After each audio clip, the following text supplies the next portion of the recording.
ॐ नारायणः परो व्यक्तात् अण्डमव्यक्तसम्भवम् अण्डस्यान्तस्त्विमे लोकाः सप्तद्वीपा च मेदिनी।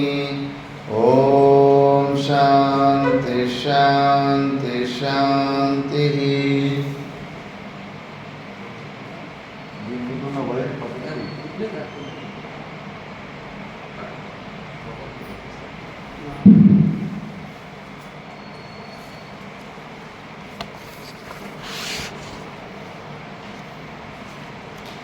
ॐ श्री परमात्मने नमः। अथ चतुर्थोऽध्यायः ज्ञानकर्मसन्न्यासयोगः। श्रीभगवानुवाच ಏನು ಹೇಳೋದಿಲ್ವೇನು? इमं विवस्वते योगं प्रोक्तवानहमव्ययं विवस्वान्मनवे प्राह मनुरिक्ष्वाकवे ब्रवीत्।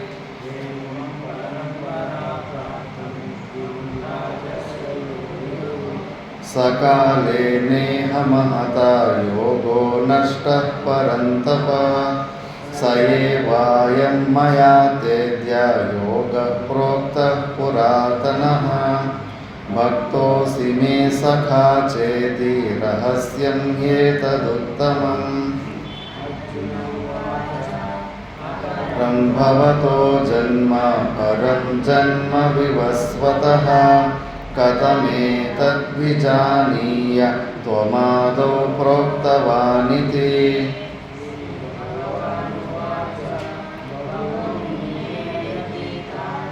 जन्मानि तव चार्जुन तान्यहं वेद सर्वाणि न त्वं वेत्त परन्तप। अजोऽपि सन्नव्ययात्मा भूतानामीश्वरोऽपि सन् प्रकृतिं स्वामधिष्ठाय सम्भवाम्यात्ममायया। यदा यदा हि धर्मस्य ग्लानिर्भवति भारत अभ्युत्थानमधर्मस्य तदात्मानं सृजाम्यहम्। परित्राणाय साधूनां विनाशाय च दुष्कृतां धर्मसंस्थापनार्थाय सम्भवामि युगे युगे। जन्म कर्म च मे दिव्यम् एवं यो वेत्ति तत्त्वतः त्यक्त्वा देहं पुनर्जन्म नैति मामीति सोऽर्जुन। वीतरागभयक्रोध मन्मया मामुपाश्रिताः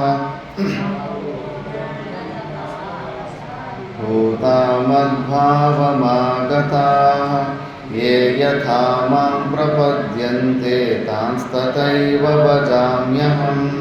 मम वर्त्मानुवर्तन्ते मनुष्याः पार्थ सर्वशः काङ्क्षन्तः कर्मणां सिद्धिं यजन्त इह देवताः।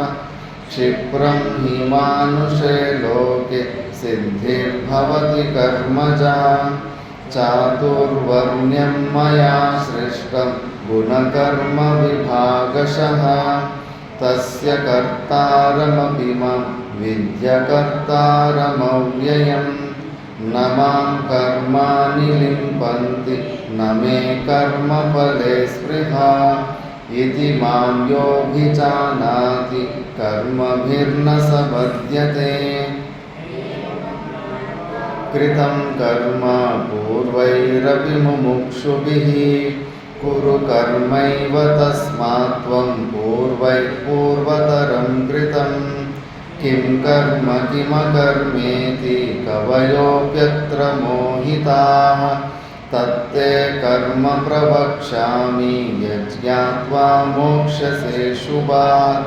कर्मणो ह्यपि बोद्धव्यं बोद्धव्यं च विकर्मणः।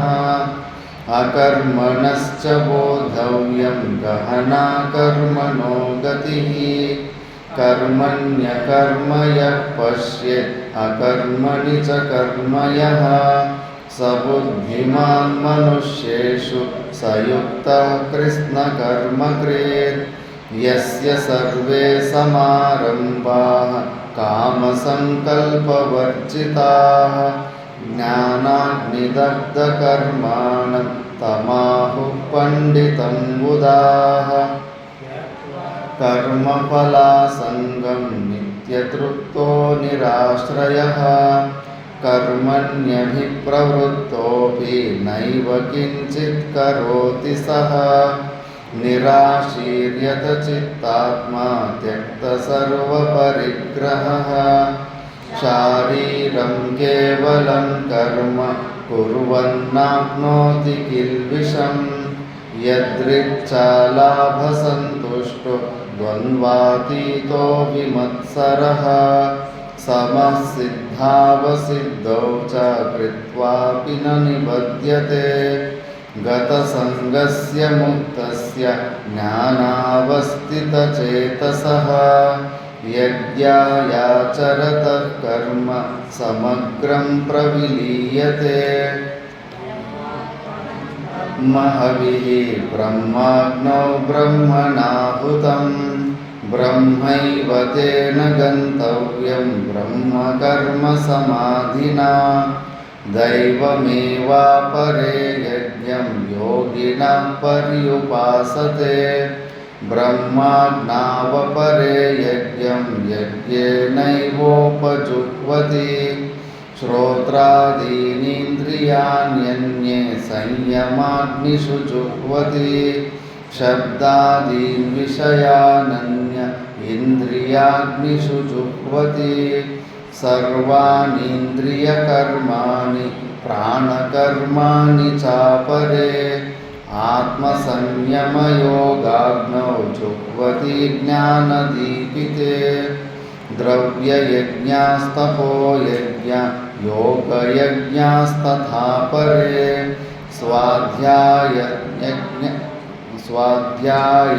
स्वाध्यायज्ञानयज्ञाश्च यतयः संशितव्रताः अपाने जुह्वति प्राणं प्राणे पानं तथा परे प्राणापानगतिरुद्ध्वा प्राणायामपरायणाः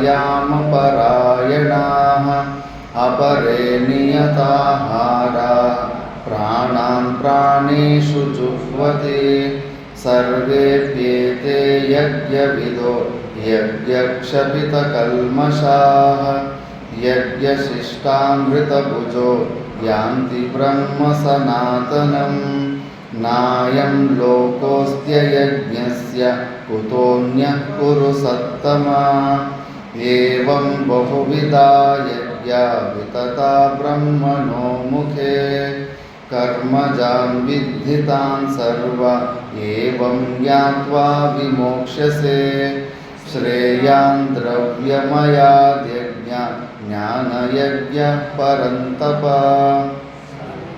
कर्माखिलं पार्थ ज्ञाने परिसमाप्यते तद्विद्धि प्रणिपातेन परिप्रश्नेन सेवया उपदेक्ष्यन्ति ते ज्ञानं ज्ञानिनस्तत्त्वदर्शिनः यज्ञात्वा न पुनर्मोहम् एवं यास्यसि पाण्डव येन भूतान्यशेषेण द्रक्ष्यस्यात्मन्यथो मयि अपि चेदसि पापेभ्यः सर्वेभ्यः पापकृत्तमः सर्वं ज्ञानप्लवेनैव वृजिनं सन्तरिष्यसि यथैदांसि समिद्धोऽग्निर्भस्मसात् कुरुतेऽर्जुन ज्ञानाग्निः सर्वकर्माणि भस्मसात् कुरुते तथा न हि ज्ञानेन सदृशं पवित्रमिह विद्यते तत्स्वयं योगसंसिद्धः कालेनात्मनि विन्दति श्रद्धावान् लभते ज्ञानं तत्परः संयतेन्द्रियः ज्ञानं लब्ध्वा परां शान्तिम् अचिरेणाधिगच्छति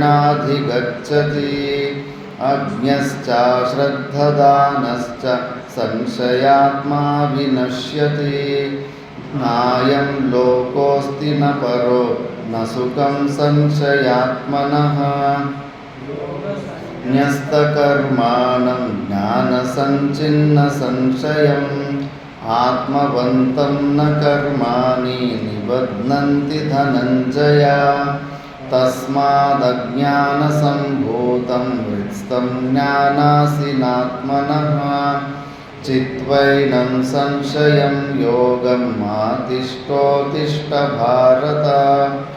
ॐ तत्सदिति श्रीमद्भगवद्गीतासु उपनिषत्सु ब्रह्मविद्यायां योगशास्त्रे श्रीकृष्णार्जुनसंवादे ज्ञानकर्मसन्न्यासयोगो नाम चतुर्थोऽध्यायः। ॐ शान्ति शान्ति शान्तिः। చదువుకోండి, కంఠస్థం చెప్పు. ನಾವು ಭಗವದ್ಗೀತೆಯ 4ನೇ ಅಧ್ಯಾಯ ಜ್ಞಾನಕರ್ಮ ಸನ್ಯಾಸ ಯೋಗದ ಬಗ್ಗೆ ವಿಚಾರ ಮಾಡ್ತಿದ್ವಿ. 11ನೇ ಶ್ಲೋಕದಲ್ಲಿ ಅರ್ಜುನನ ಮನಸ್ಸಿನಲ್ಲಿ ಒಂದು ಶಂಕೆ ಇರಬಹುದು ಅಂತ, ಕೇವಲ ನೀನು ಜ್ಞಾನಿಗಳು ದೈವಿ ಸಂಪತ್ತಿಗಳಿರೋರು ಅವರ ಪಕ್ಷಪಾತನ್ನೇ ವಹಿಸಿದರೆ ಹೆಂಗೆ, ಅವ್ರಿಗೆ ಮಾತ್ರ ನೀನು ಮೋಕ್ಷ ಕೊಟ್ಟರೆ ಹೆಂಗೆ, ಎಲ್ಲರಿಗೂ ಕೊಡಬೇಕಲ್ಲ. ನೀನು ನಮ್ಮ ಥರ ಸಾಮಾನ್ಯ ಮನುಷ್ಯರ ಥರ ಒಬ್ಬರ ಮೇಲೆ ಪ್ರೀತಿ ಒಬ್ಬರ ಮೇಲೆ ದ್ವೇಷ ಇರುತ್ತೆ ನಿನಗೆ ಅಂತ ಪರಮಾತ್ಮನ ಮೇಲೆ ಆರೋಪ ಮಾಡಿದಾಗ ಪರಮಾತ್ಮ ಇಲ್ಲಪ್ಪ, ನನಗೆ ಯಾರ ಮೇಲೂ ರಾಗದ್ವೇಷಗಳಿರೋದಿಲ್ಲ. ಯೇ ಯಥಾ ಮಾಂ ಪ್ರಪದ್ಯಂತೆ ತಾಂಸ್ತತೈವ ಭಜಾಮ್ಯಹಂ. ಯಾರು ಯಾವ ಪ್ರಕಾರದಿಂದ ನನ್ನನ್ನು ಪೂಜೆ ಮಾಡ್ತಾರೋ, ಆರಾಧನೆಯಿಂದ ಮಾಡ್ತಾರೋ, ಅದೇ ಥರ ನಾನು ಅವ್ರಿಗೆ ಕಾಣಿಸ್ಕೊಡ್ತಾ ಇರ್ತೀನಿ, ಅದೇ ಥರ ಅವ್ರಿಗೆ ನಾನು ಫಲ ಕೊಡ್ತಾ ಇರ್ತೀನಿ, ರಿಸಲ್ಟ್ ಕೊಡ್ತಾ ಇರ್ತೀನಿ. ಗಜೇಂದ್ರ ಮೋಕ್ಷದ ಬಗ್ಗೆ ದೃಷ್ಟಾಂತದಲ್ಲಿ ತಿಳ್ಕೊಂಡಿವಿ. ಸಗುಣ ಸಾಕಾರ ರೂಪದಲ್ಲಿ ಫಸ್ಟು ಆ ಆಣೆ ಮೊಸಳೆಗೆ ಸಿಕ್ಕಾಕೊಂಡ್ಬಿಟ್ಟು ಕರೀತಾ ಇರುತ್ತೆ, ಓ ವೈಕುಂಠವಾಸಿ ಗರುಡ ವಾಹನ ಬೇಗ ಬಂದು ಕಾಪಾಡಪ್ಪ ಅಂತ. ಮತ್ತು ನೀನು ಆ ಥರನೇ ಭಗವಂತನನ್ನು ಊಹಿಸಿಕೊಂಡಾಗ ಭಗವಂತನು ಆ ಥರನೇ ಬರಬೇಕು. ಮತ್ತು ವೈಕುಂಠ ಅಂದರೆ ಇಲ್ಲಿಂದ ಸುಮಾರು ದೂರ ಇರುತ್ತೆ, ಎಷ್ಟು ಫಾಸ್ಟಾಗಿ ಬಂದರೂ ಲೇಟ್ ಆಗುತ್ತೆ. ಮತ್ತು ಆನ್ ದಿ ವೇಲ್ ಬರ್ತಾನೆ ಇರ್ತಾನೆ. ಇಲ್ಲಿ ನೋಡಿದ್ರೆ ಮೊಸಳೆ ತಿಂದುಬಿಡ್ತಾ ಇರುತ್ತೆ. ಇನ್ನು ಓಹೋ ಎಲ್ಲವನ್ನು ನೇತಿ ಎನ್ನೋ ಒಂದು ಮಂತ್ರದಿಂದ ಎಲ್ಲವನ್ನೂ ಬಿಟ್ಟು ಲಾಸ್ಟಲ್ಲಿ ಶೇಷ ರೂಪದಲ್ಲಿ ಸಾಕ್ಷಿ ಚೈತನ್ಯ ರೂಪದಲ್ಲಿ ಏನು ಮಿಕ್ಕುತ್ತೋ ಅದೇ ನಿನ್ನ ಸ್ವರೂಪ, ನಿರ್ಗುಣ ನಿರಾಕಾರ ಸ್ವರೂಪನಾದ ನೀನು పరమాత్మ అంత మీరు పాఠం చెప్పేటప్పుడు అక్కడ ఇక్కడ సైకిల్ చేసుకుంటూ ఉంటే నాకు ఇక్కడ ధ్యానం అటు ఇటు పోతుంది. కదలకుండా ఏకాగ్రతతో ఒకవైపు ఉండాలి. నువ్వే నారాయణ చైతన్యం ఏదో ఒకటి మాట్లాడుతూ ఉంటావు, చేస్తూ ఉంటావు, డిస్టర్బ్ అయిపోతుంది. ఇప్పుడు ఏం చెప్పు నేను శ్లోకం అర్థం ఏం చెప్తే ఇప్పుడు 2-3 నిమిషాలు ఆ శ్లోకంలో ఉన్న అర్థం కాదు. ఇప్పుడు నేనేమో చెప్తే ఏదో ఒక దృష్టాంతం ద్వారా ఎక్కడ ఉంటాను. నీ ధ్యానం అంతా అక్కడక్కడ పక్కలో పిల్లలు ఏం చేస్తున్నారు, వాళ్ళు ఏం చేస్తున్నారు, వాళ్ళ దగ్గర బుక్ ఉందా లేదా, వీళ్ళ దగ్గర బుక్ ఉందా లేదా, ఇలాంటి ఏకాగ్రత ఉంటే ఏమీ దొరకదు. బ్రహ్మ విద్యకి మర్యాద ఇచ్చినట్లే కాదు, తపస్సు భంగం అయిపోతుంది, ఏకాగ్రత భంగం అయిపోతుంది. క్లాస్లో కూర్చున్న తర్వాత సౌండ్ రాకూడదు. నీ చూపులు నువ్వు అటు చూస్తే కన్నా అక్కడేమైనా ఉందేమో నా గమనం అక్కడ పోతుంది, ఇటు చూస్తే అక్కడేమైనా వచ్చిందేమో నా గమనం అటు పోతుంది. నన్ను పుస్తకాన్ని తప్పితే నువ్వు అటు ఇటు పక్కలో ఎవరు చూడకూడదు. గజేంద్ర మోక్షం గురించి చెప్పాను నేను. ఇప్పుడు ఏం చెప్పాను గజేంద్ర మోక్షం గురించి? ఏం చెప్పాను? వింటే కదా నువ్వు. మరి నేను ఎవరికి గోడలకు చెప్పాలనా? గోడలకు చెప్పాలా? ఎవరికి చెప్పాలి? నేను ఎవరికోసం మళ్ళీ టేబుల్కి బెంచ్లకి చెప్పాలనా? ఇంకోసారి ఈ మిస్టేక్ నాకు కనిపించకూడదు. ಗಜೇಂದ್ರ ಮೋಕ್ಷದಲ್ಲಿ ದೃಷ್ಟಾಂತ ಭಕ್ತನು ಫಸ್ಟು ಸಗುಣ ಸಾಕಾರ ರೂಪದಲ್ಲಿ ಕರೀತಾ ಇದ್ದಿದ್ದಕ್ಕೆ ಭಗವಂತನು ಕೂಡ ಅದೇ ಥರನೇ ಬರಬೇಕು. ಗರುಡ ವಾಹನ ವೈಕುಂಠ ವಾಸಿ ಅಂದಾಗ ಅಲ್ಲಿ ಕುತ್ಕೊಂಡು ಅಲ್ಲಿಂದ ಬರ್ತಾ ಇತ್ತು. ಮತ್ತು ಬರಬೇಕಾದ್ರೆ ಆನ್ ದಿ ವೇನಲ್ಲಿ ಎಷ್ಟೋ ಸಮಸ್ಯೆಗಳಿರ್ತವೆ. ಪೆಟ್ರೋಲ್ ಖಾಲಿ ಆಗ್ಬೋದು, ಲೇಟ್ ಆಗೋದಲ್ಲ. ಅಲ್ಲೇನೋ ಮೊಸಳೆ ತಿಂದುಬಿಡ್ತಾ ಇದೆ, ಗಜೇಂದ್ರನ ಕಾಲು ಕಚ್ಚಿಬಿಟ್ಟು ನೀರಲ್ಲಿ. ಇನ್ನು ಪ್ರಾಣ ಹೋಗೋ ಸಮಯ ಬಂದಾಗ ಹೋಗು ಅಂದ್ಬಿಟ್ಟು ಅವಾಗ ನಿರ್ಗುಣ ನಿರಾಕಾರ ರೂಪದಲ್ಲಿ ಸ್ತುತಿ ಮಾಡ್ತಾನೆ. ನೇತಿ ನೇತಿ ಅನ್ನೋ ಮಂತ್ರದಲ್ಲಿ ಇದು ಇದು ಆತ್ಮ ಅಲ್ಲ, ಇದು ಆತ್ಮ ಅಲ್ಲ ಅಂತೆಲ್ಲ, ಈ ಅನ್ನಮಯ ಕೋಶ ಅಲ್ಲ, ಇದಲ್ಲ, ಈ ಪ್ರಪಂಚ ಪರಮಾತ್ಮ ಅಲ್ಲ, ಸಚ್ಚಿದಾನಂದ ಸ್ವರೂಪ ನೇತಿ ನೇತಿ ಅನ್ನೋ ಒಂದು ವ್ಯಾವರ್ತ ಲಕ್ಷಣದಿಂದ ಎಲ್ಲವನ್ನು ತೆಗೆದಾಕ್ದ ಮೇಲೆ ಸಾಕ್ಷಿ ರೂಪ ಚೈತನ್ಯವನ್ನು ಮಿಕ್ಕುತ್ತಲ್ಲ. ನಾನು ಅನ್ನಮಯ ಕೋಶ ಅಲ್ಲ, ಪ್ರಾಣಮಯ ಕೋಶ ಅಲ್ಲ, ಮನೋಮಯ ಕೋಶ ಅಲ್ಲ, ವಿಜ್ಞಾನಮಯ ಕೋಶ ಅಲ್ಲ, ಆನಂದಮಯ ಕೋಶ ಅಲ್ಲ ಅಂತ ಇದರಲ್ಲೆಲ್ಲ ಒಂದೊಂದೊಂದೇ ತೆಗೆದುಬಿಟ್ಟು ನೆಗೆಟ್ ಮಾಡಿದ್ಮೇಲೆ ಎಲ್ಲವೂ ಅನಾತ್ಮ ಆಗಿಬಿಡುತ್ತೆ. ಮತ್ತು ಏನು ಮಿಕ್ಕುತ್ತಂದರೆ ನೆಗೆಟ್ ಮಾಡಿರುವಂಥ ಸಾಕ್ಷಿ ಚೈತನ್ಯ. ಆ ಸಾಕ್ಷಿ ಚೈತನ್ಯ ಒಂದು ಏನು ಮಿಕ್ಕುತ್ತೋ, ಯಾವುದು ಶೇಷ ಉಳಿದಿದೋ ಅಂತಹ ನಿರ್ಗುಣ ನಿರಾಕಾರ ರೂಪನಾದ ಪರಮಾತ್ಮನೇ, ಸರ್ವವ್ಯಾಪಕನಾದ ವಿಷ್ಣುವೇ ನನ್ನನ್ನು ಬಂದು ಕಾಪಾಡು ಅಂತಾನೆ. ಆವಾಗ ನೀನು ಪರಮಾತ್ಮನನ್ನು ಸರ್ವವ್ಯಾಪಕ ರೂಪದಲ್ಲಿ ಅರ್ಥ ಮಾಡಿಕೊಂಡ್ರೆ ಠಕ್ ಅಂತ ಪ್ರತ್ಯಕ್ಷ ಆಗಿಬಿಟ್ಟು ಸುದರ್ಶನ ಚಕ್ರ ಅದರ ಮೇಲೆ ಮೊಸಳೆ ಮೇಲೆ ಬಿಟ್ಬಿಟ್ಟು ಕಾಪಾಡ್ಕೊತಾನೆ. ಮತ್ತು ಅದಕ್ಕೆ ಅರ್ಜುನ ಕೇಳ್ತಾನಲ್ಲ, ನಿನಗೂ ಸ್ವಾರ್ಥ ಇರುತ್ತಾ? ನಾವು ಸ್ವಾರ್ಥ ಮನುಷ್ಯರು. ನಮಗೆ ಯಾರು ಅನುಕೂಲವಾಗಿರ್ತಾರೋ ಅವ್ರಿಗೆ ಒಳ್ಳೇದು ಮಾಡ್ತೀವಿ, ನಮಗೆ ಯಾರು ಅನುಕೂಲವಾಗಿರೋದಿಲ್ಲ ಅವ್ರಿಗೆ ಕೆಟ್ಟದ್ದು ಮಾಡ್ತೀವಿ. ಮತ್ತು ನೀನು ಕೂಡ ಪರಮಾತ್ಮ, ನೀನು ಕೆಲವ್ರಿಗೆ ಮಾತ್ರ ಮೋಕ್ಷ ಕೊಡ್ತಾಯಿದ್ದೆ, ಜ್ಞಾನಿಗಳಿಗೆ ಮಾತ್ರ ಮೋಕ್ಷ ಕೊಡ್ತಾಯಿದ್ದೆ, ಸಾಧನ ಚತುಷ್ಟಯ ಸಂಪತ್ತಿ ಇರೋರು ಮಾತ್ರ ಮೋಕ್ಷ ಕೊಡ್ತಾ ಇದೆಯಾ ಅಂದರೆ ಜ್ಞಾನಿಗಳಲ್ಲದೇ ಇರೋರ ಮೇಲೆ ನಿನಗೆ ದ್ವೇಷ ಇದೆಯಾ, ಕೋಪ ಇದೆಯಾ, ನಿನಗೂ ರಾಗ ದ್ವೇಷಗಳಿದ್ದಾವ ಪರಮಾತ್ಮ ಅಂತ ಅರ್ಜುನ ಡೌಟ್ ಕೇಳ್ತಾನೆ. ಆ ಡೌಟ್ಗೆ ಸಮಾಧಾನ ರೂಪದಲ್ಲಿ, ಇಲ್ಲಪ್ಪ ನನಗೆ ಯಾರ ಮೇಲೇನೂ ರಾಗ ದ್ವೇಷಗಳಿರೋದಿಲ್ಲ, ಅವರು ಯಾವ್ಯಾವ ಥರ ನನ್ನನ್ನು ಪ್ರಾರ್ಥನೆ ಮಾಡ್ತಾರೋ ನಾನು ಆ ರೂಪದಿಂದನೇ ಬಂದು ಅವರಿಗೆ ಹೊರಗೆ ಕೊಡ್ತಾ ಇರ್ತೀನಿ, ಅದೇ ರೀತಿಯಲ್ಲಿ ಕಾಣಿಸ್ಕೋಬೇಕು ಅಂತ. ಅದಕ್ಕೆ ಪರಮಾತ್ಮನ ವಿಷಯದಲ್ಲಿ ಬುದ್ಧಿತಂತ್ರ ಅಂತಾರೆ. ಸಗುಣ ಸಾಕಾರ ರೂಪ ಇರೋ ಯಾವ ಥರ ನಾವೆಲ್ಲ ಊಹನೆ ಮಾಡ್ಕೊತಾ ಇರ್ತೀವೋ, ನಮ್ಮ ಓನ್ ಪ್ರೊಜೆಕ್ಷನ್, ನಾವು ಯಾವ ಥರ ಭಗವಂತನ ಎಷ್ಟು ಪವರ್ಫುಲ್ ಅಂತ ಊಹಿಸ್ಕೊತಾ ಇರ್ತೀವೋ ಅಷ್ಟೇ ಪವರ್ಫುಲ್ಲಾಗಿ ಭಗವಂತ ಕಾಣಿಸ್ಕೊಳ್ತಾ ಇರ್ತಾರೆ. ನೆನ್ನೆ ಎಲ್ಲ ದೃಷ್ಟಾಂತ ಹೇಳಿದ್ರು. ರಾಮಕೃಷ್ಣ ಪರಮಹಂಸರು ಚೆನ್ನಾಗಿ ಉಪಾಸನೆ ಮಾಡಿ ಕಾಳಿಕಾ ದೇವಿಯನ್ನು ಪ್ರತ್ಯಕ್ಷ ಮಾಡಿಕೊಂಡಿರ್ತಾರೆ. ಕಾಳಿಕಾ ದೇವಿಯನ್ನು ತತ್ವಮಸಿ ಮಹಾವಾಕ್ಯಗಳು ಹೇಳ್ತಾ ಇದ್ದಾರೆ. ರಾಮಕೃಷ್ಣ ಪರಮಹಂಸರಿಗೇನು ನೋವು, ಇನ್ನೂ ಆ ಪರಮಾನಂದ ಸ್ಥಿತಿ ನಾನು ಹೊಂದಲಿಲ್ವಲ್ಲ, ನಿರ್ವಿಕಲ್ಪ ಸಮಾಧಿ ಸ್ಥಿತಿಯಲ್ಲಿ ಹೊಂದಲಿಲ್ವಲ್ಲ ಅಂತ ಡೈಲಿ ಮಣ್ಣಲ್ಲಿ ಒದ್ದಾಡ್ತಾ ಇರ್ತಾನೆ. ಅಯ್ಯೋ ಅಯ್ಯೋ. ಮತ್ತು ಆ ದೇವಿ ಯಾಕೆ ಉಪದೇಶ ಮಾಡಲಿಲ್ಲ? ಯಾಕೆ ಅಂದರೆ ಆ ದೇವಿ ತನ್ನ ಓನ್ ಪ್ರೊಜೆಕ್ಷನ್. ಸಣ್ಣ ವಯಸ್ಸಿನಿಂದ ಆ ದೇವಿ ಬಗ್ಗೆ ಪುಸ್ತಕಗಳಲ್ಲಿ ಇಷ್ಟು ಶಕ್ತಿಶಾಲಿಯಾಗಿ ಇರುವಂಥ ದೇವಿ ಅಂತ ಗುಣಗಳನ್ನೆಲ್ಲ ತಿಳ್ಕೊಂಡು ಆ ಮೈಂಡು ಒಂದೇ, ಆ ಮೈಂಡೇ ಹಂಗೆ ಆಗಿಬಿಟ್ಟು ಅದೇ ಆ ಮೈಂಡಿನ ಪ್ರೊಜೆಕ್ಷನ್ ಹೊರಗಡೆ ಕಾಣಿಸ್ತಾ ಇರುತ್ತೆ. ಅದು ಇಷ್ಟ ದೇವರ ದರ್ಶನ. ನೀನು ಎಷ್ಟು ಪವರ್ಫುಲ್ಲಾಗಿ, ಎಷ್ಟು ಜ್ಞಾನವಂತಲಾಗಿ ನೀನು ಊಹಿಸ್ಕೊಂಡಿರ್ತೀವಿ ಅಷ್ಟೇ ಪ್ರೊಜೆಕ್ಷನ್ ಹೊರಗಡೆ ಅಷ್ಟೇ, ಅದಕ್ಕಿಂತ ಎಕ್ಸ್ಟ್ರಾ ಬರಲ್ಲ. ಅದಕ್ಕೆ ಮತ್ತೆ ತೋತಾಪುರಿ ಅನ್ನೋ ಗುರು ಬೇಕಾಗಿ ಬಂತು ರಾಮಕೃಷ್ಣ ಪರಮಹಂಸನಿಗೆ. ಆ ಗುರುಗಳು ಬಂದುಬಿಟ್ಟು ಮತ್ತು ಆ ಗುರುಗಳು ಆತನಿಗೆ ಮತ್ತೆ ಆ ನಿರ್ವಿಕಲ್ಪ ಸಮಾಧಿ ಸ್ಥಿತಿಗೆ ಕಳಿಸ್ಕೊಡ್ತಾರೆ. ಆದರೆ ಋಷಿಕೇಶ್ ಕೈಲಾಸಾಶ್ರಮದಲ್ಲಿ ಪ್ರೇಮಾನಂದಪುರಿ ಮಹಾರಾಜರು ಅವರು ಶಾಸ್ತ್ರ ಎಲ್ಲ ಬೃಹತ್ ಪ್ರಸ್ಥಾಂತರ ಎಲ್ಲ ಓದಿರ್ತಾರೆ. ಇನ್ನೇನು ನಿರ್ವಿಕಲ್ಪ ಸಮಾಧಿ ಸ್ಥಿತಿ ಸಿಗ್ತಾ ಇಲ್ಲ ಅಂದ್ಬಿಟ್ಟು ಆತ್ಮಹತ್ಯೆ ಮಾಡೋಕ್ಕೆ ಹೋದಾಗ ಮುಂಚೆ ಗಂಗಾದೇವಿ ಉಪಾಸನೆ ಮಾಡಿರ್ತಾರೆ.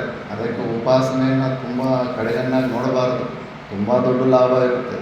ಆ ರೂಪದಲ್ಲೇ ಪರಮಾತ್ಮನ ಶಕ್ತಿ ಬಂದು ನಮ್ಮನ್ನು ಕಾಪಾಡುತ್ತೆ. ನಾವು ಯಾವ ದೇವರ ಉಪಾಸನೆ ಮಾಡ್ತಿರ್ತೀವೋ ಅದೇ ರೂಪದಲ್ಲಿ ಬಂದು ನಮ್ಮನ್ನು ಮೇಲೆ ಎತ್ತುತ್ತೆ. ಆ ಗಂಗಾದೇವಿ ಕಾಷಾಯ ವಸ್ತ್ರ ಹಾಕ್ಕೊಂಡು ಬಂದು ನೀರು ಕೂಡಿಸಿಬಿಟ್ಟಿದ್ದನು. ನ್ಯಾಯಶಾಸ್ತ್ರಗಳು, ತರ್ಕಶಾಸ್ತ್ರಗಳು, ಉಪನಿಷತ್ತು ಮಹಾವಾಕ್ಯಗಳಲ್ಲಿ ಹೇಳ್ಬಿಟ್ಟು ನೀನು ಆಲ್ರೆಡಿ ಮುಕ್ತನೇ ಆಗಿದೆಯಾ, ಬಂಧನದಲ್ಲಿದ್ದೀನಿ ಅಂತ ನೀನು ಸುಮ್ಮನೆ ಮೋಹದಲ್ಲಿದೆಯಾ ಅಂದ್ಬಿಟ್ಟು ಯುಕ್ತಿಗಳಿಂದ ಎಲ್ಲ ಅಲ್ಲಿ ಹೇಳ್ಕೊಡ್ತಾರೆ. ಅದ್ವೈತ ಸಿದ್ಧಿ ಗ್ರಂಥದಲ್ಲಿರೋ ಯುಕ್ತಿಗಳೆಲ್ಲ ಹೇಳ್ತಾರೆ. ಆ ಯುಕ್ತಿಗಳು ಕಾಳಿಕಾದೇವಿ ರಾಮಕೃಷ್ಣ ಪರಮಹಂಸನಿಗೆ ಯಾಕೆ ಹೇಳಲಿಲ್ಲ? ಯಾಕಂದರೆ ರಾಮಕೃಷ್ಣ ಪರಮಹಂಸರು ಎಷ್ಟು ಊಹಿಸ್ಕೊಂಡಿದ್ರು ಅಷ್ಟು ಆ ರೀತಿಯೇ ಹೊರಗಡೆ ಕಾಣಿಸೋದು. ಈತ ಶಾಸ್ತ್ರ ಎಲ್ಲ ಓದಿದ್ದಾನೆ. ಈತನ ದೃಷ್ಟಿಯಲ್ಲಿ ಗಂಗಾದೇವಿ ಎಲ್ಲವೂ ಗೊತ್ತು, ಶಾಸ್ತ್ರವನ್ನೆಲ್ಲ ತಿಳಿದಿರುವಂಥ ಗಂಗಾದೇವಿ ಅಂದ್ಬಿಟ್ಟು. ಆದ್ದರಿಂದ ಅಲ್ಲಿ ಅವರು ಆ ರೂಪದಲ್ಲೇ ಪ್ರತ್ಯಕ್ಷ ಆಗ್ತಾ ಇರ್ತಾರೆ. ಅದಕ್ಕೆ ಭಗವಂತ ನೋಡು, ಯೇ ಯಥಾಮ ಪ್ರಪದ್ಯಂತೆ ತಾನ್ಸ್ತತೈವ ಭಜಾಮ್ಯಹಂ. ಮತ್ತು ಮೈ ಮೇಲೆ ದೇವರು ಬಂದುಬಿಟ್ಟಿದೆ ಅಂತ, ಅವೆಲ್ಲ psychic vibrations, mental health problems ಅವೆಲ್ಲ. ಸ್ವಲ್ಪ ಶರೀರದಲ್ಲಿ ಎಕ್ಸ್ಟ್ರಾ ಶಕ್ತಿ ಬಂದುಬಿಡುತ್ತೆ, ಮ್ಯಾಕ್ಸಿಮಮ್ ಪ್ರಾಬ್ಲಮ್ಸು. ಯಾರೋ ಒಬ್ಬರು ಋಷಿಕೇಶ್ನಲ್ಲಿ ನನಗೆ ಹನುಮಂತನ ಮೈ ಮೇಲೆ ಬಂದಿದ್ದಾನೆ ಅಂತ, ಆವಾಗ ಅದನ್ನು ಇಟ್ಕೊಳ್ಳೋಕೆ ಹೋದರೆ 4-5 ಜನನ ಎತ್ತಿ ಬಿಸಾಕ್ಬಿಡ್ತಾ ಇದ್ದಂತೆ. ಸ್ವಲ್ಪ ಶಕ್ತಿನೂ ಬಂದುಬಿಟ್ಟಿರುತ್ತೆ. ಭೂತ ಪ್ರೇತಗಳಿಗೆ ಬಂದಿರೋರು ಕೂಡ ಅಷ್ಟೇ, ಅವ್ರನ್ನೂ ಹಿಡಿಯೋದಕ್ಕಾಗೋದಿಲ್ಲ, ಅವರು 4-5 ಜನನ ಬಿಸಾಕ್ಬಿಡ್ತಾರೆ. ಆ ಶಕ್ತಿ ಶರೀರದಲ್ಲಿ, ಪ್ರತಿಯೊಬ್ಬನ ಶರೀರದಲ್ಲಿರುತ್ತೆ. ಕೆಲವು ನ್ಯೂಕ್ಲಿಕ್ ಆ್ಯಸಿಡ್ಸ್ ಅಂತೆಲ್ಲ ಬ್ಲಡ್ ಸೆಲ್ಸಲ್ಲಿ ಇರ್ತವೆ. ಅತಿ ಭಯಂಕರವಾದ ಪರಿಸ್ಥಿತಿ ಬಂದಾಗ ಅವು ರಿಲೀಸ್ ಆಗಿಬಿಟ್ಟು ಶರೀರಕ್ಕೆ ಅಷ್ಟು ಸ್ಟ್ರೆಂತ್ ಬಂದುಬಿಡ್ತವೆ. ನಮ್ಮ ಈಗ ಏನು ಶಕ್ತಿ ಇರುತ್ತೆ ಅದಕ್ಕಿಂತ ಡಬಲ್ ಟ್ರಿಬಲ್ ಶಕ್ತಿಯಾಗಿ ನಾವು ಪ್ರವರ್ತನೆ ಮಾಡಿಬಿಡ್ತೀವಿ ಪ್ರಾಣ ಸಂಕಟ ಬರೋವಂಥ ಸಮಯದಲ್ಲಿ. ಅಂಥವ್ರು ಕೆಲವರಿಗೆ ಮನಸ್ಸಿನ ಒಂದು ವೀಕ್ನೆಸ್ಸಿಂದ ಅಂಥ ಒಂದು ಶಕ್ತಿಗೆ ಬಂದುಬಿಡ್ತಾರೆ. ಅದಕ್ಕೆ ಒಬ್ಬರಿಗೆ ಹನುಮಂತ ಬರ್ತಾ ಇದ್ದಂತ ಹೇಳಿ, ಹನುಮಂತ ಬರ್ತಾಯಿದ್ರೆ ಅಲ್ಲಿ ಕೈಲಾಸಾಶ್ರಮ ಮಂಡಲೇಶ್ವರು, ಈ ಸತಿ ಹನುಮಂತ ಮೈ ಮೇಲೆ ಬಂದಾಗ ನನ್ನನ್ನು ಕರೀರಿ, ನಾನು ಮಾತಾಡಬೇಕು, ನೋಡೋಣ ಯಾವ ಹನುಮಂತ. ಇನ್ನು ಹನುಮಂತ ಮೈ ಮೇಲೆ ಬಂದು ಯಾರು ಅಂದರೆ ನಾನು ಹನುಮಂತ ಎಲ್ಲ ಹೂ ಹಾವು ಅಂತೆಲ್ಲ ಆ್ಯಕ್ಷನ್ ಎಲ್ಲ ಮಾಡ್ತಾ ಇದ್ದಂತೆ. ಹುಗು ಅಂತ ಏನೇನೆಲ್ಲ ಮಾಡಬೇಕು. ಮತ್ತು ನಮ್ಮ ಮಂಡಲೇಶ್ವರು ಸಂಸ್ಕೃತದಲ್ಲಿ ಮಾತಾಡಿದ್ರಂತೆ. ಅವ್ರಿಗೆ ಸಂಸ್ಕೃತನೇ ಬರೋದಿಲ್ಲ. ಮತ್ತು ಇಲ್ಲ ಸಂಸ್ಕೃತ ಮತ್ತು ಜ್ಞಾನಿನಾಂ ಅಗ್ರಗಣ್ಯಂ, ಹನುಮಂತನನ್ನು ಜ್ಞಾನಿಗಳಲ್ಲಿ ಅಗ್ರಗಣ್ಯವಾದಂಥ ಜ್ಞಾನಿ, ಹನುಮಂತನಿಗಿಂತ ದೊಡ್ಡ ಜ್ಞಾನಿನೇ ಇಲ್ಲ. ಮತ್ತು ಅವನಿಗೆ ಮೈ ಮೇಲೆ ಹನುಮಂತ ಬಂದಿದ್ದಾನಂತ ಏನೋ ಹೂ ಆಹಾ ಅಂತ ಎಲ್ಲರೂ ನಂಬಿಸ್ತಾ ಇದ್ದಾನೆ. ಸಂಸ್ಕೃತದ ಒಂದು ಮಾತು ಅರ್ಥ ಆಗ್ತಾಯಿಲ್ಲ. ಮತ್ತು ಏನು ಪುರಾಣದಲ್ಲಿ ಇತಿಹಾಸದಲ್ಲಿ ಬಂದಿರುತ್ತ ಹನುಮಂತನಲ್ವಲ್ಲ, ಇವನ ಒಂದು ಪ್ರೊಜೆಕ್ಷನ್ ಅಷ್ಟೇ, ಮನಸ್ಸಿನ ಪ್ರೊಜೆಕ್ಷನ್ ಅಷ್ಟೇ. ಏನೇನೋ ಊಹಿಸಿಕೊಂಡು ಎಲ್ಲ ಇಷ್ಟೇ ಮೈಂಡ್ ಲೆವೆಲ್ಲು, ಎಮೋಷ್ನಲ್ ಲೆವೆಲಲ್ಲಿ ಸಿಕ್ಕಾಕೊಂಡಿರ್ತಾರೆ. Beyond that, beyond mind, beyond body ಹೋಗೋದಕ್ಕೆ ಸಾಮರ್ಥ್ಯನೇ ಇರೋದಿಲ್ಲ.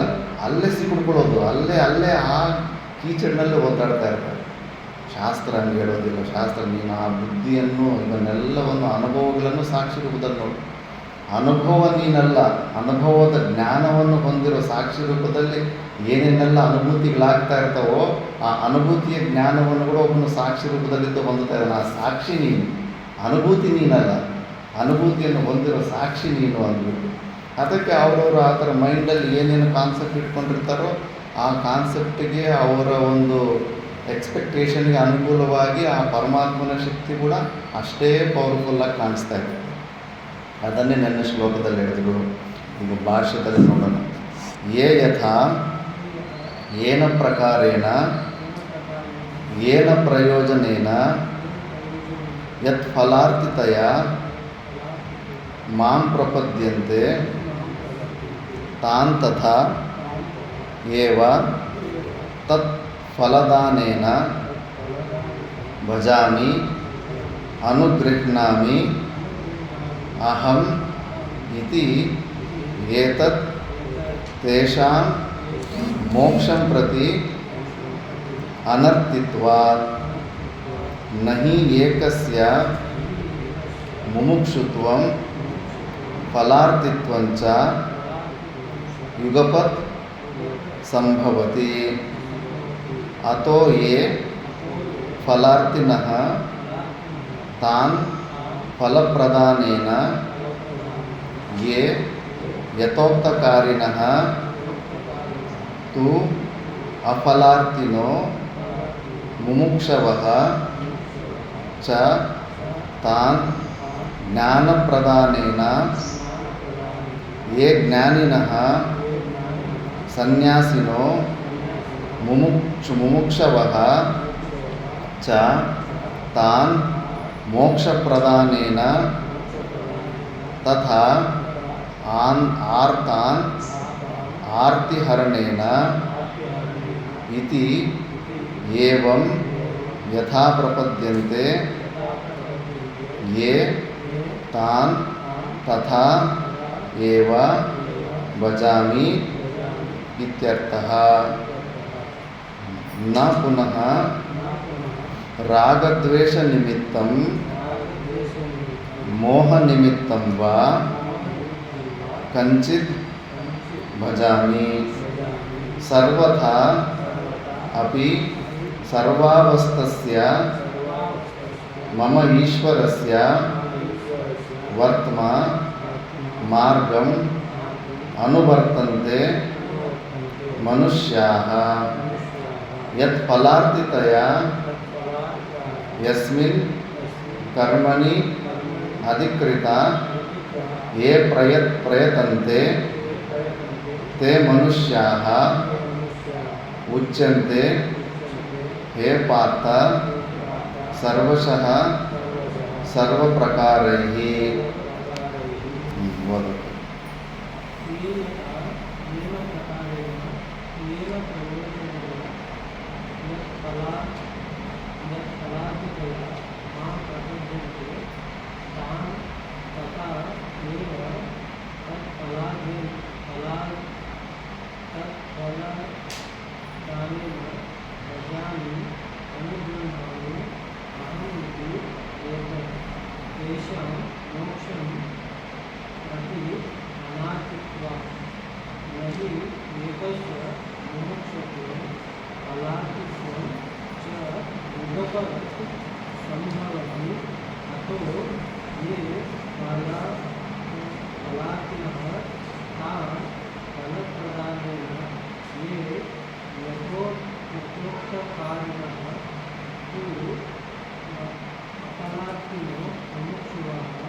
ಶ್ಲೋಕದಲ್ಲಿರೋದೇ ಭಾಷ್ಯದಲ್ಲಿ ಸ್ಪಷ್ಟ ಮಾಡ್ತಾರೆ. ಯೇ ಯಥಾ ಅಂದರೆ ಏನ ಪ್ರಕಾರೇಣ ಏನ ಪ್ರಯೋಜನೇನ ಯತ್ ಫಲಾರ್ಥಿತಯ ಮಾಂ ಪ್ರಪದ್ಯತಂತೆ. ಪ್ರತಿಯೊಬ್ಬನು ಯಾವುದೋ ಒಂದು ಪ್ರಯೋಜನ ಮನಸ್ಸಲ್ಲಿ ಇಟ್ಕೊಂಡಿರ್ತಾನೆ. ಏನೋ ಒಂದು ಬೇಕು, ನನ್ನ ಮಗನಿಗೆ ಉದ್ಯೋಗ ಬರಬೇಕಂತನೋ, ಮಗನಿಗೆ ಮದುವೆ ಆಗಬೇಕಂತನೋ, ದುಡ್ಡು ಬರಬೇಕಂತನೋ, ಏನೋ ಒಂದು ಪ್ರಯೋಜನ ಮನಸ್ಸಲ್ಲಿ ಇಟ್ಕೊಂಡು ಭಗವಂತನನ್ನು ಪ್ರಾರ್ಥನೆ ಮಾಡ್ತಾನೆ. ಆ ಥರ ಯಾವುದೋ ಒಂದು ಫಲಾನ ಇಟ್ಕೊಂಡು ಪ್ರಯೋಜನ ಇಟ್ಕೊಂಡು ಯಾರು ನನ್ನನ್ನು ಅಪ್ರೋಚ್ ಮಾಡ್ತಾರೆ, ಯಾವ ಥರ ಅಪ್ರೋಚ್ ಮಾಡ್ತಾರೋ ತಾಂತತಾ ಏವ ತತ್ ಫಲದಾನೇನ ಭಜಾಮಿ. ಅದೇ ಥರ ಅವನಿಗೆ 4 ಪ್ರಕಾರದ ಭಕ್ತರಿರ್ತಾರೆ. ಅರ್ಥಿ, ಅರ್ಥಾರ್ಥಿ, ಜಿಜ್ಞಾಸು, ಜ್ಞಾನಿ. 4 ಪ್ರಕಾರದ. ಅರ್ಥಿ ಅಂದರೆ ಅವನಿಗೆ ಸಂಪತ್ತು ಬೇಕಾಗಿರುತ್ತೆ, ಏನೋ ಒಂದು. ಅರ್ಥಾರ್ಥಿ ಅಂದರೆ ದುಃಖ, ಯಾವುದೋ ಒಂದು ಸಂಕಟ ದುಃಖ ಬಂದಿರುತ್ತೆ, ದುಃಖ ದೂರ ಆಗಬೇಕು ಇಮಿಡಿಯೇಟಾಗಿ ಅಂತ. ಜಿಜ್ಞಾಸು ಅಂದರೆ ತಿಳ್ಕೋಬೇಕು, ತತ್ವನ ತಿಳ್ಕೋಬೇಕಂತ. ಜ್ಞಾನಿ ಸ್ವರೂಪ ಜ್ಞಾನವನ್ನೇ, ಮೋಕ್ಷವನ್ನೇ ಹೊಂದಬೇಕು ಅಂದ್ಬಿಟ್ಟು. ಈ ಥರ ಅವರವರು ಪ್ರಯೋಜನ 4 ಪ್ರಕಾರ ಡಿಫ್ರೆಂಟ್ ಪ್ರಯೋಜನ ಇರುತ್ತೆ.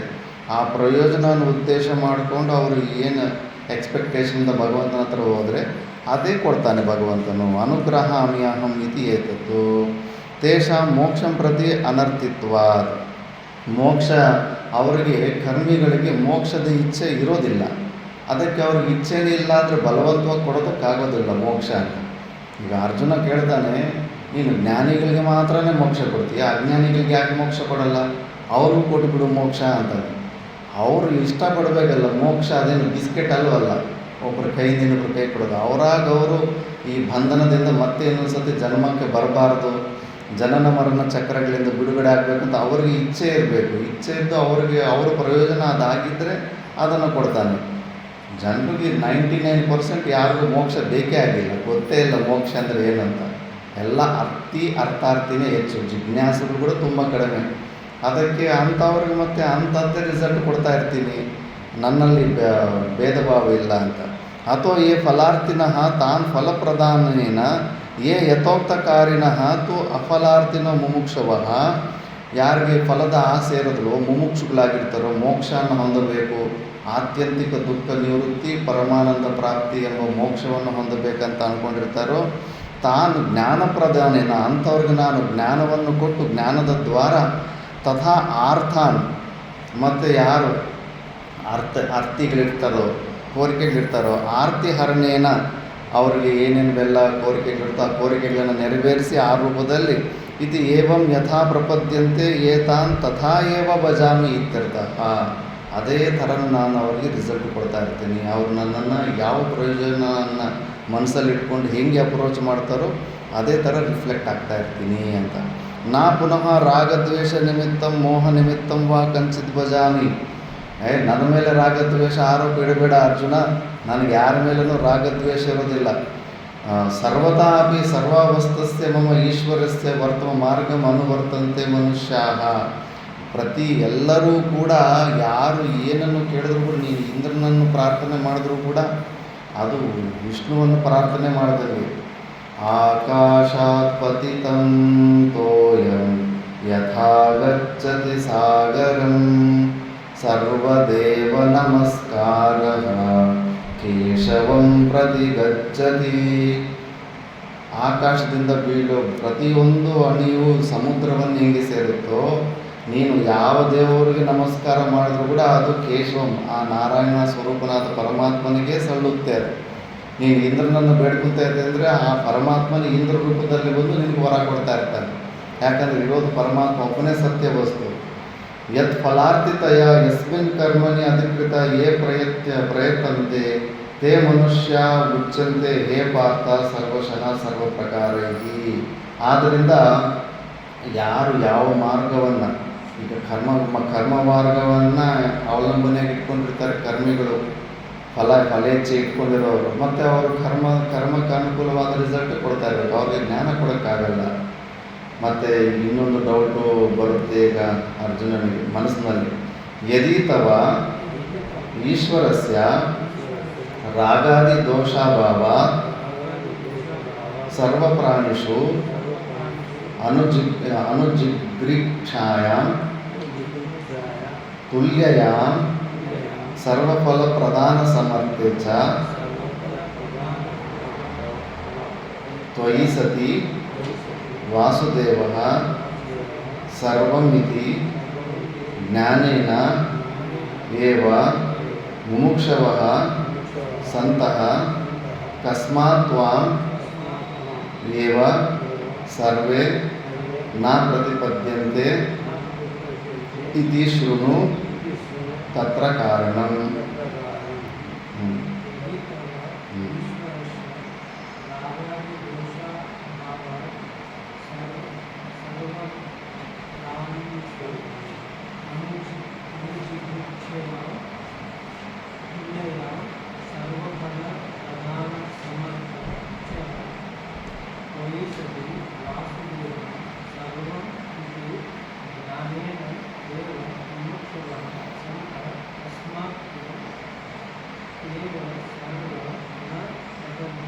ಪ್ರತಿಪದ್ಯಂತೆ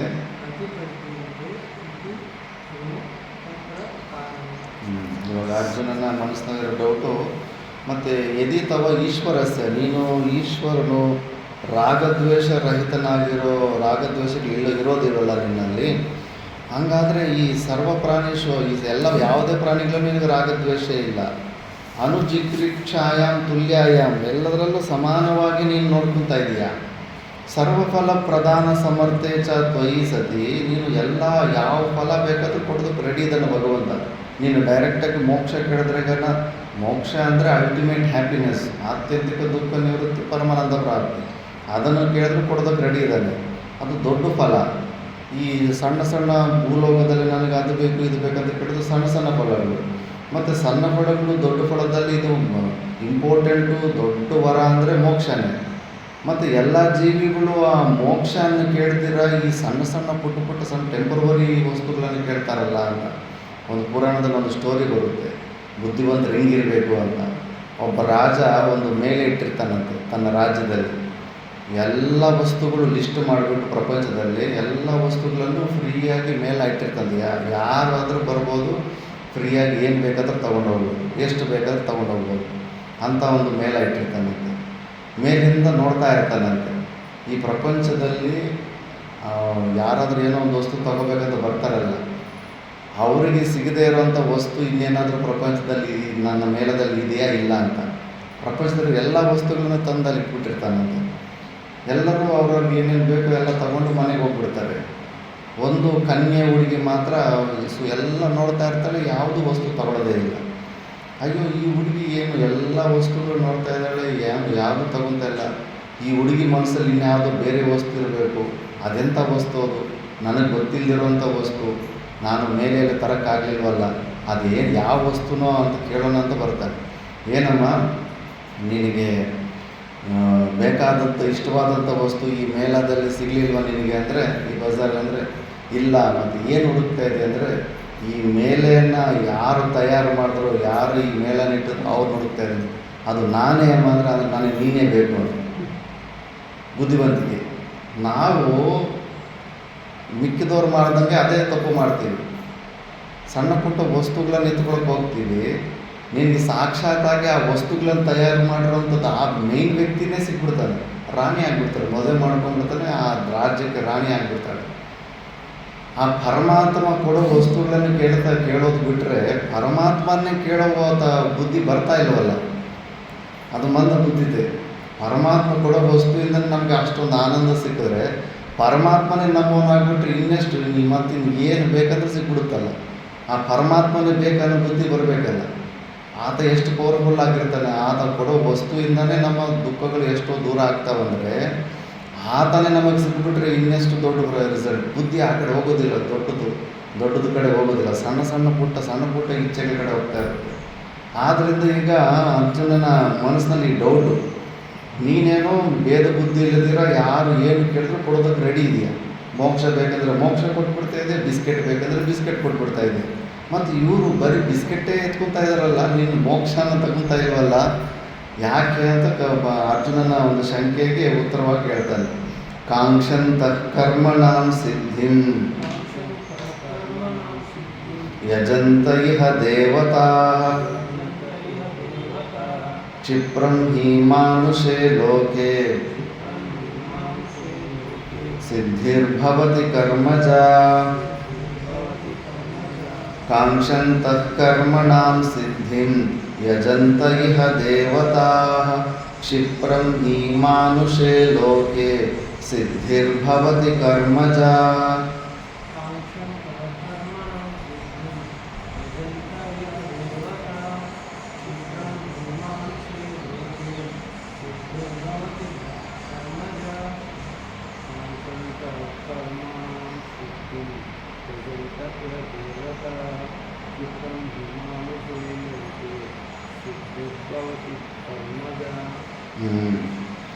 ಇಹ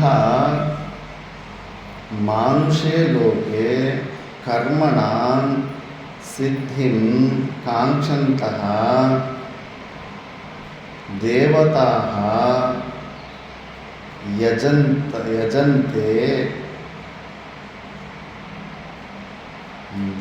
ಯಜಂತೆ ಹಿ ಕರ್ಮಜ ಕ್ಷಿಪ್ರಂ ಸಿದ್ಧಿ ಕ್ಷಿಪ್ರಂ ಭವತಿ ಅಂತ. ಅಂದರೆ ಈ ಮನುಷ್ಯರು ಕರ್ಮಗಳನ್ನು ಮಾಡೋದ್ರಲ್ಲಿ ಅಭ್ಯಾಸ ಜಾಸ್ತಿ ಆಗಿಬಿಟ್ಟಿದೆ. ಅವರು ಏನು ಮಾಡ್ತಾರೆ ಅಂದರೆ ಸಣ್ಣ ಪುಟ್ಟ ದೇವತೆಗಳ ಹಿಂದುಗಡೆ ಹೋಗ್ತಾರೆ. ಇಂದ್ರನಿಗೆ ಮಳೆ ಸುರಿಸಪ್ಪ ಅಂತ ಪುತ್ರಷ್ಟಿ ಯಾಗ ಮಾಡ್ತಾರೆ. ಆ ಗ್ರಹಗಳ ಪೀಡೆ ಇದ್ದರೆ ಶನಿ ಮಹಾತ್ಮನ ಹಬ್ಬ ನಮ್ಮನ್ನು ಬಿಟ್ಬಿಡಪ್ಪ ಅಂತ ಕೇಳ್ಕೊತಾರೆ. ರಾಹು ಗ್ರಹ ದೋಷಕ್ಕಿದ್ರೆ ದೇವತೆಗಳ ಹತ್ರ ಅವರವರ ಇಷ್ಟವಾದಂಥ ಕೋರಿಕೆಗಳನ್ನ ನೆರವೇರಿಸ್ಕೊಡೋದಕ್ಕೆ ಅವರು ಕ್ಷಿಪ್ರಂ ಅಂದರೆ ಬೇಗ ರಿಸಲ್ಟ್, ಇಮಿಡಿಯೇಟ್ ರಿಸಲ್ಟ್ ಬಂದ್ಬಿಡುತ್ತೆ ಅಂದ್ಬಿಟ್ಟು ಆ ಮಾರ್ಗವನ್ನೇ ಅವರು ಅವಲಂಬನೆ ಮಾಡ್ತಾರೆ. ಯಾಕಂದರೆ ಅವರು ಪೂರ್ವಜದಲ್ಲಿ ಮಾಡಿಕೊಂಡಿರುವಂಥ ಪುಣ್ಯ ಅಷ್ಟು ಮಾತ್ರನೇ ಇದೆ. ಅದಕ್ಕೆ ಅವರಿಗೆ ಹೊರಗಡೆ ಬಾಹ್ಯ ವಸ್ತುಗಳಲ್ಲಿ ರುಚಿ ಕಾಣಿಸ್ತಾ ಇರುತ್ತೆ. ಪಾಪದ ಫಲವೇ ಬಾಹ್ಯ ವಸ್ತುಗಳಲ್ಲಿ ನನಗೆ ಸಂತೋಷ ಸಿಗುತ್ತೆ ಅನ್ನೋ ಬುದ್ಧಿ ಬರ್ತಾ ಇದೆ ಅಂದರೆ, ಉಪಭೋಗ ಸಾಧನತ್ವ ಬುದ್ಧಿ ಬರ್ತಾ ಇದೆ ಅಂದರೆ ಅದಕ್ಕೆ ಪೂರ್ವಜನದ ಪಾಪದ ಫಲ. ಪುಣ್ಯ ಫಲ ಇದ್ದರೆ ಬುದ್ಧ ಭಗವಾನಿಗಾದಂಗೆ ದೊಡ್ಡ ಸಾಮ್ರಾಜ್ಯ ಇದ್ದರೂ ಎಲ್ಲ ಏನು ಪ್ರಯಾಸ ಮಾಡಿದ್ರೆ ಪಿತ್ತರಾಜಿತ ಆಸ್ತಿ ರೂಪದಲ್ಲಿ ರಾಜನಾಗೋ ಸಾಮರ್ಥ್ಯ ಎಲ್ಲ ಇದ್ದರೂ ಕೂಡ ಅಲ್ಲಿ ಆತನಿಗೆ ದೋಷ ಕಾಣಿಸ್ತಾ ಇರುತ್ತೆ, ಅದನ್ನು ಬಿಟ್ಟು ಹೋಗ್ಬಿಡ್ತಾನೆ. ನಮ್ಗೆ ಆ ಥರ ಅನಿಸುತ್ತಾ? ಇಲ್ಲ, ಇನ್ನೂ ಆಸ್ತಿ ಮಾಡ್ಕೋಬೇಕು, ದುಡ್ಡು ಸಂಪಾದನೆ ಮಾಡ್ಕೋಬೇಕು, ಸ್ಟಾಕ್ ಇಟ್ಕೋಬೇಕು. ನಮಗೆ ಅದರಲ್ಲಿ ಸೆಕ್ಯೂರಿಟಿ ಕಾಣಿಸ್ತಾ ಇದೆ, ಸುಖ ಕಾಣಿಸ್ತಾ ಇದೆ. ಅಂತಃಕರಣ ಶುದ್ಧಿ ಇರೋರಿಗೆ ಅದು ಡೇಂಜರ್ ಅನ್ನಿಸ್ತಾ ಇದೆ, ಟ್ರ್ಯಾಪ್ ಅನ್ನಿಸ್ತಾ ಇದೆ, ಅದನ್ನು ಬಿಟ್ಟು ಕಾಡಿಗೆ ಹೋಗ್ಬಿಡ್ತಾ ಇದ್ದಾರೆ ಅವರು. ಆದ್ದರಿಂದ ನಾವು ಮಾಡಿಕೊಂಡಿರುವಂಥ ಪಾಪದ ಕರ್ಮಗಳಿಂದ ಹೊರಗಡೆ ಪ್ರಪಂಚದಲ್ಲಿ ಇನ್ನೂ ರುಚಿ ಕಾಣಿಸ್ತಾ ಇರುತ್ತೆ, ಇನ್ನೂ ಸುಖದ ಸಂಭಾವನೆ ಬುದ್ಧಿ ಕಾಣಿಸ್ತಾ ಇರುತ್ತೆ. ಆದ್ದರಿಂದ ಅವರು ಅದೇ ಥರ ಕೆಲಸಗಳು ಮಾಡ್ಕೊತಾ ಇರ್ತಾರೆ. ಅವರು ಈ ಕಡೆ ಜ್ಞಾನದ ಮಾರ್ಗಕ್ಕೆ ಬರಬೇಕಂದ್ರೆ ಶತಕೋಟ ಜನ್ಮ ಸುಕೃತಿಸು ಅಂತಾರೆ. ಎಷ್ಟೋ ಜನ್ಮಗಳಿಂದ ಪುಣ್ಯ ಕರ್ಮಗಳು ಮಾಡಿಕೊಂಡಿದ್ರೆ ಮನಸ್ಸು ಬುದ್ಧಿ ಈ ಕಡೆ ತಿರುಗುತ್ತೆ. ಇಲ್ಲ ಅಂದರೆ ಮನಸ್ಸೆಲ್ಲ ಪ್ರಪಂಚದ ಕಡೆನೇ ಹೋಗ್ತಾ ಇರುತ್ತೆ ಅಂತ ಅದನ್ನೇ ಭಾಷೆದಲ್ಲಿ ಹೇಳ್ತಾರೆ. ಕಾಂಕ್ಷಂತಹ ಅಭೀಪ್ಸಂತಹ ಕರ್ಮಣ ಸಿದ್ಧಿಂ ಫಲನಿಷ್ಪತ್ತಿಂ ಪ್ರಾರ್ಥಯಂತಹ ಯಜಂತ ಇಹ ಅಸ್ಮಿನ್ ಲೋಕೆ ದೇವತಾ ಇಂದ್ರಾಜ್ಞಾದ್ಯಾಹ ಅಥ ಯೋನ್ಯಾಂ ದೇವತಾಮುಪಾಸ್ತೆ ನ್ಯೋಸಾವನ್ಯೋ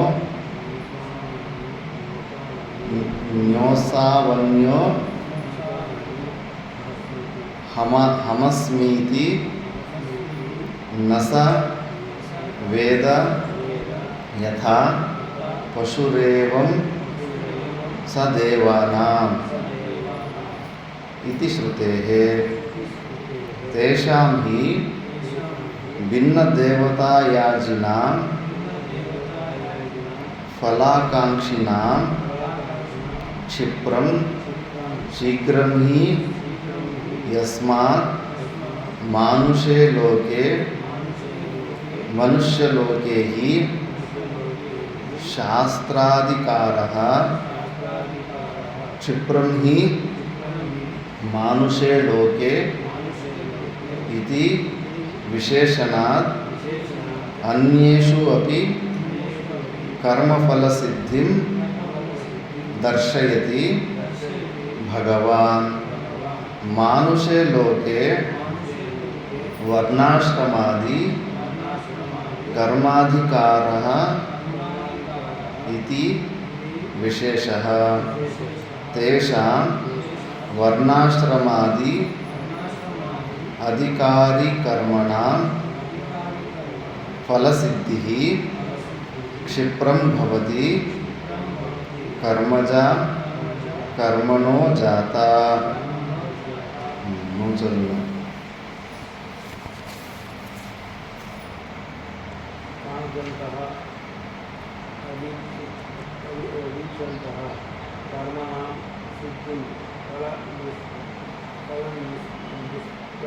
ನಿಷ್ಪತ್ತಿ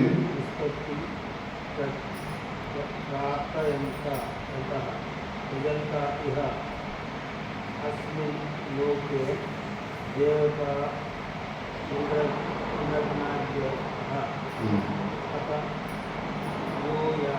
ಅತ ಯೋ ಅನ್ಯಾಂ ದೇವತಾ ಉಪಾಸ್ತೆ ಯೋ ಅನ್ಯೋ असौ अन्यो अहम अस्मि इति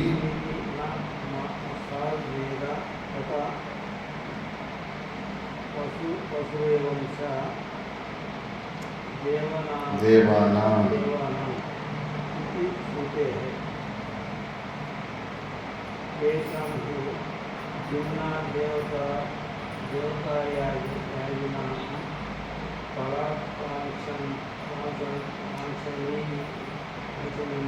कांक्षीणां शीघ्रं हि तस्मात् मनुष्यलोके ही शास्त्राधिकारः शास्त्राधिकारः चित्रं हि मनुष्यलोके इति विशेषणात् अन्येषु अपि कर्मफलसिद्धिं दर्शयति भगवान् मनुष्यलोके वर्णाश्रमादि कर्माधिकार इति विशेषः तेषां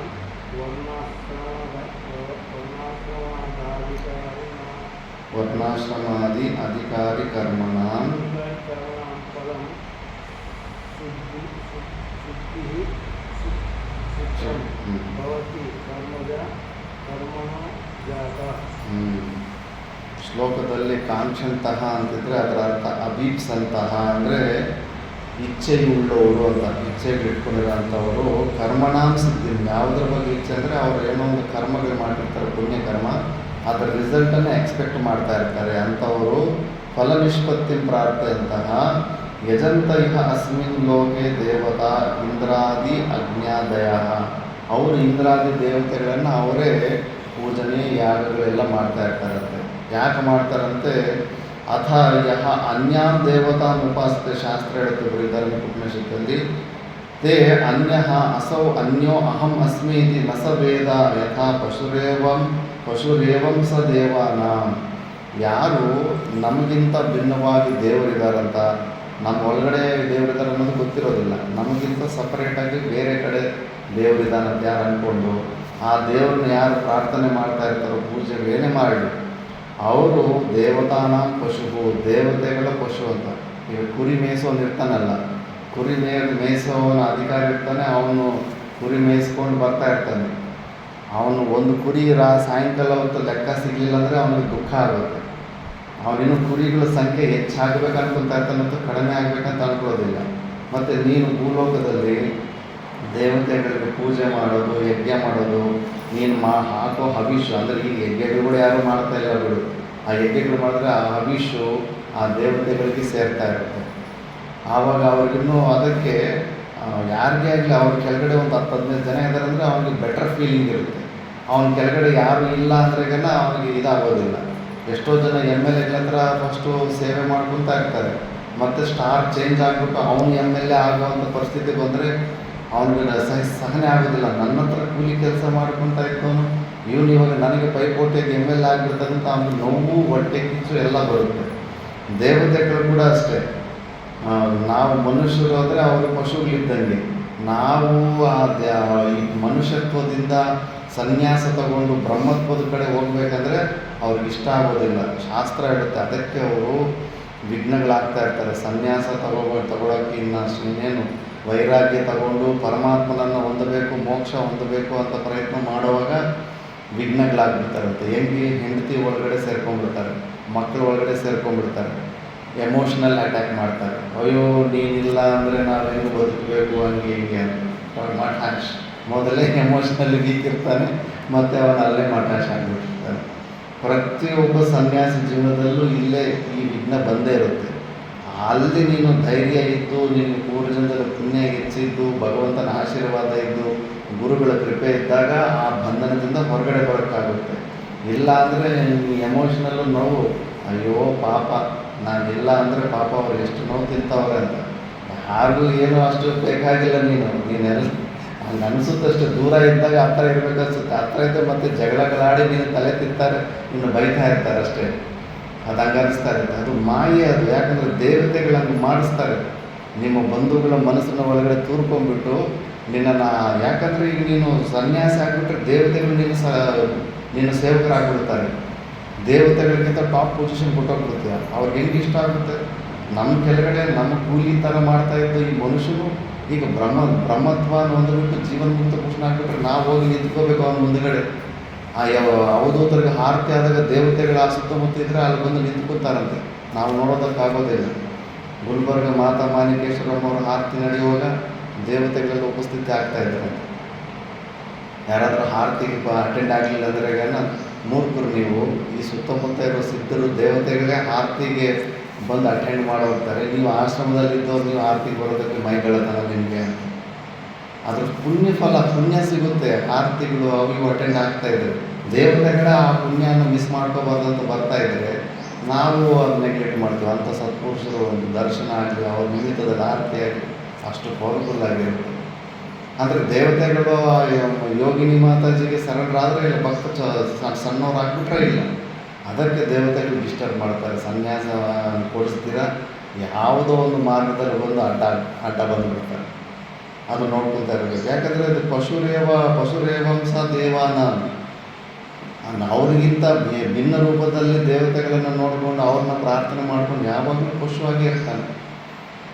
ಅದು ಎಷ್ಟು ಹಳೆ ಬುದ್ಧಿ ಅನಾದಿ ಕಾಲದಿಂದ ನಮಗಿಂತ ಬೇರೆಯವ್ರನ್ನ ಪವರ್ಫುಲ್ಲಾಗಿ ನೋಡೋ ತತ್ವದಲ್ಲಿ ಇದೀವಲ್ಲ, ನಾವೇ ಪವರ್ಫುಲ್. ನಮ್ಮ ಒಳಗಡೆ ಇರೋ ಪರಮಾತ್ಮನ ಸರ್ವಶಕ್ತಿವಂತನಾದ ಪರಮಾತ್ಮನಿದ್ದಾನೆ. ನಾವು ಇಂಡಿಪೆಂಡೆಂಟು ಅನ್ನೋದನ್ನು ಆ ಕಡೆ ಹೋಗೋದೇ ಇಲ್ಲ ಮನಸ್ಸು. ಯಾವಾಗಲೂ ಡಿಪೆಂಡೆನ್ಸಿ ಕಡೆನೇ ಹೋಗ್ತಾರೆ. ನಿನಗಿಂತ ಭಿನ್ನವಾದದ್ದು ಯಾರೊಬ್ಬ ಪವರ್ಫುಲ್ ವ್ಯಕ್ತಿ ಇದ್ದರೆ ಅಲ್ಲಿ ಮತ್ತೆ ನೀನು ಗುಲಾಮನಾಗಲೇಬೇಕಾಗುತ್ತಲ್ಲ. ಅದೆಂಥದ್ದು ಅಲ್ಟಿಮೇಟ್ ಹ್ಯಾಪಿನೆಸ್ ಆಗುತ್ತೆ. ಅಂಥ ಪರಮಾತ್ಮನಿದ್ದರೂ ಕೂಡ ಆತ ಲೈಫ್ ಲಾಂಗ್ ಪರಮಾತ್ಮ ಪವರ್ಫುಲ್ ಕ್ಯಾರೆಕ್ಟ್ರು, ನೀನು ಲೈಫ್ ಲಾಂಗ್ ಅವನಿಗಿಂತ ಸಣ್ಣ ಕ್ಯಾರೆಕ್ಟರ್ ತಾನೆ.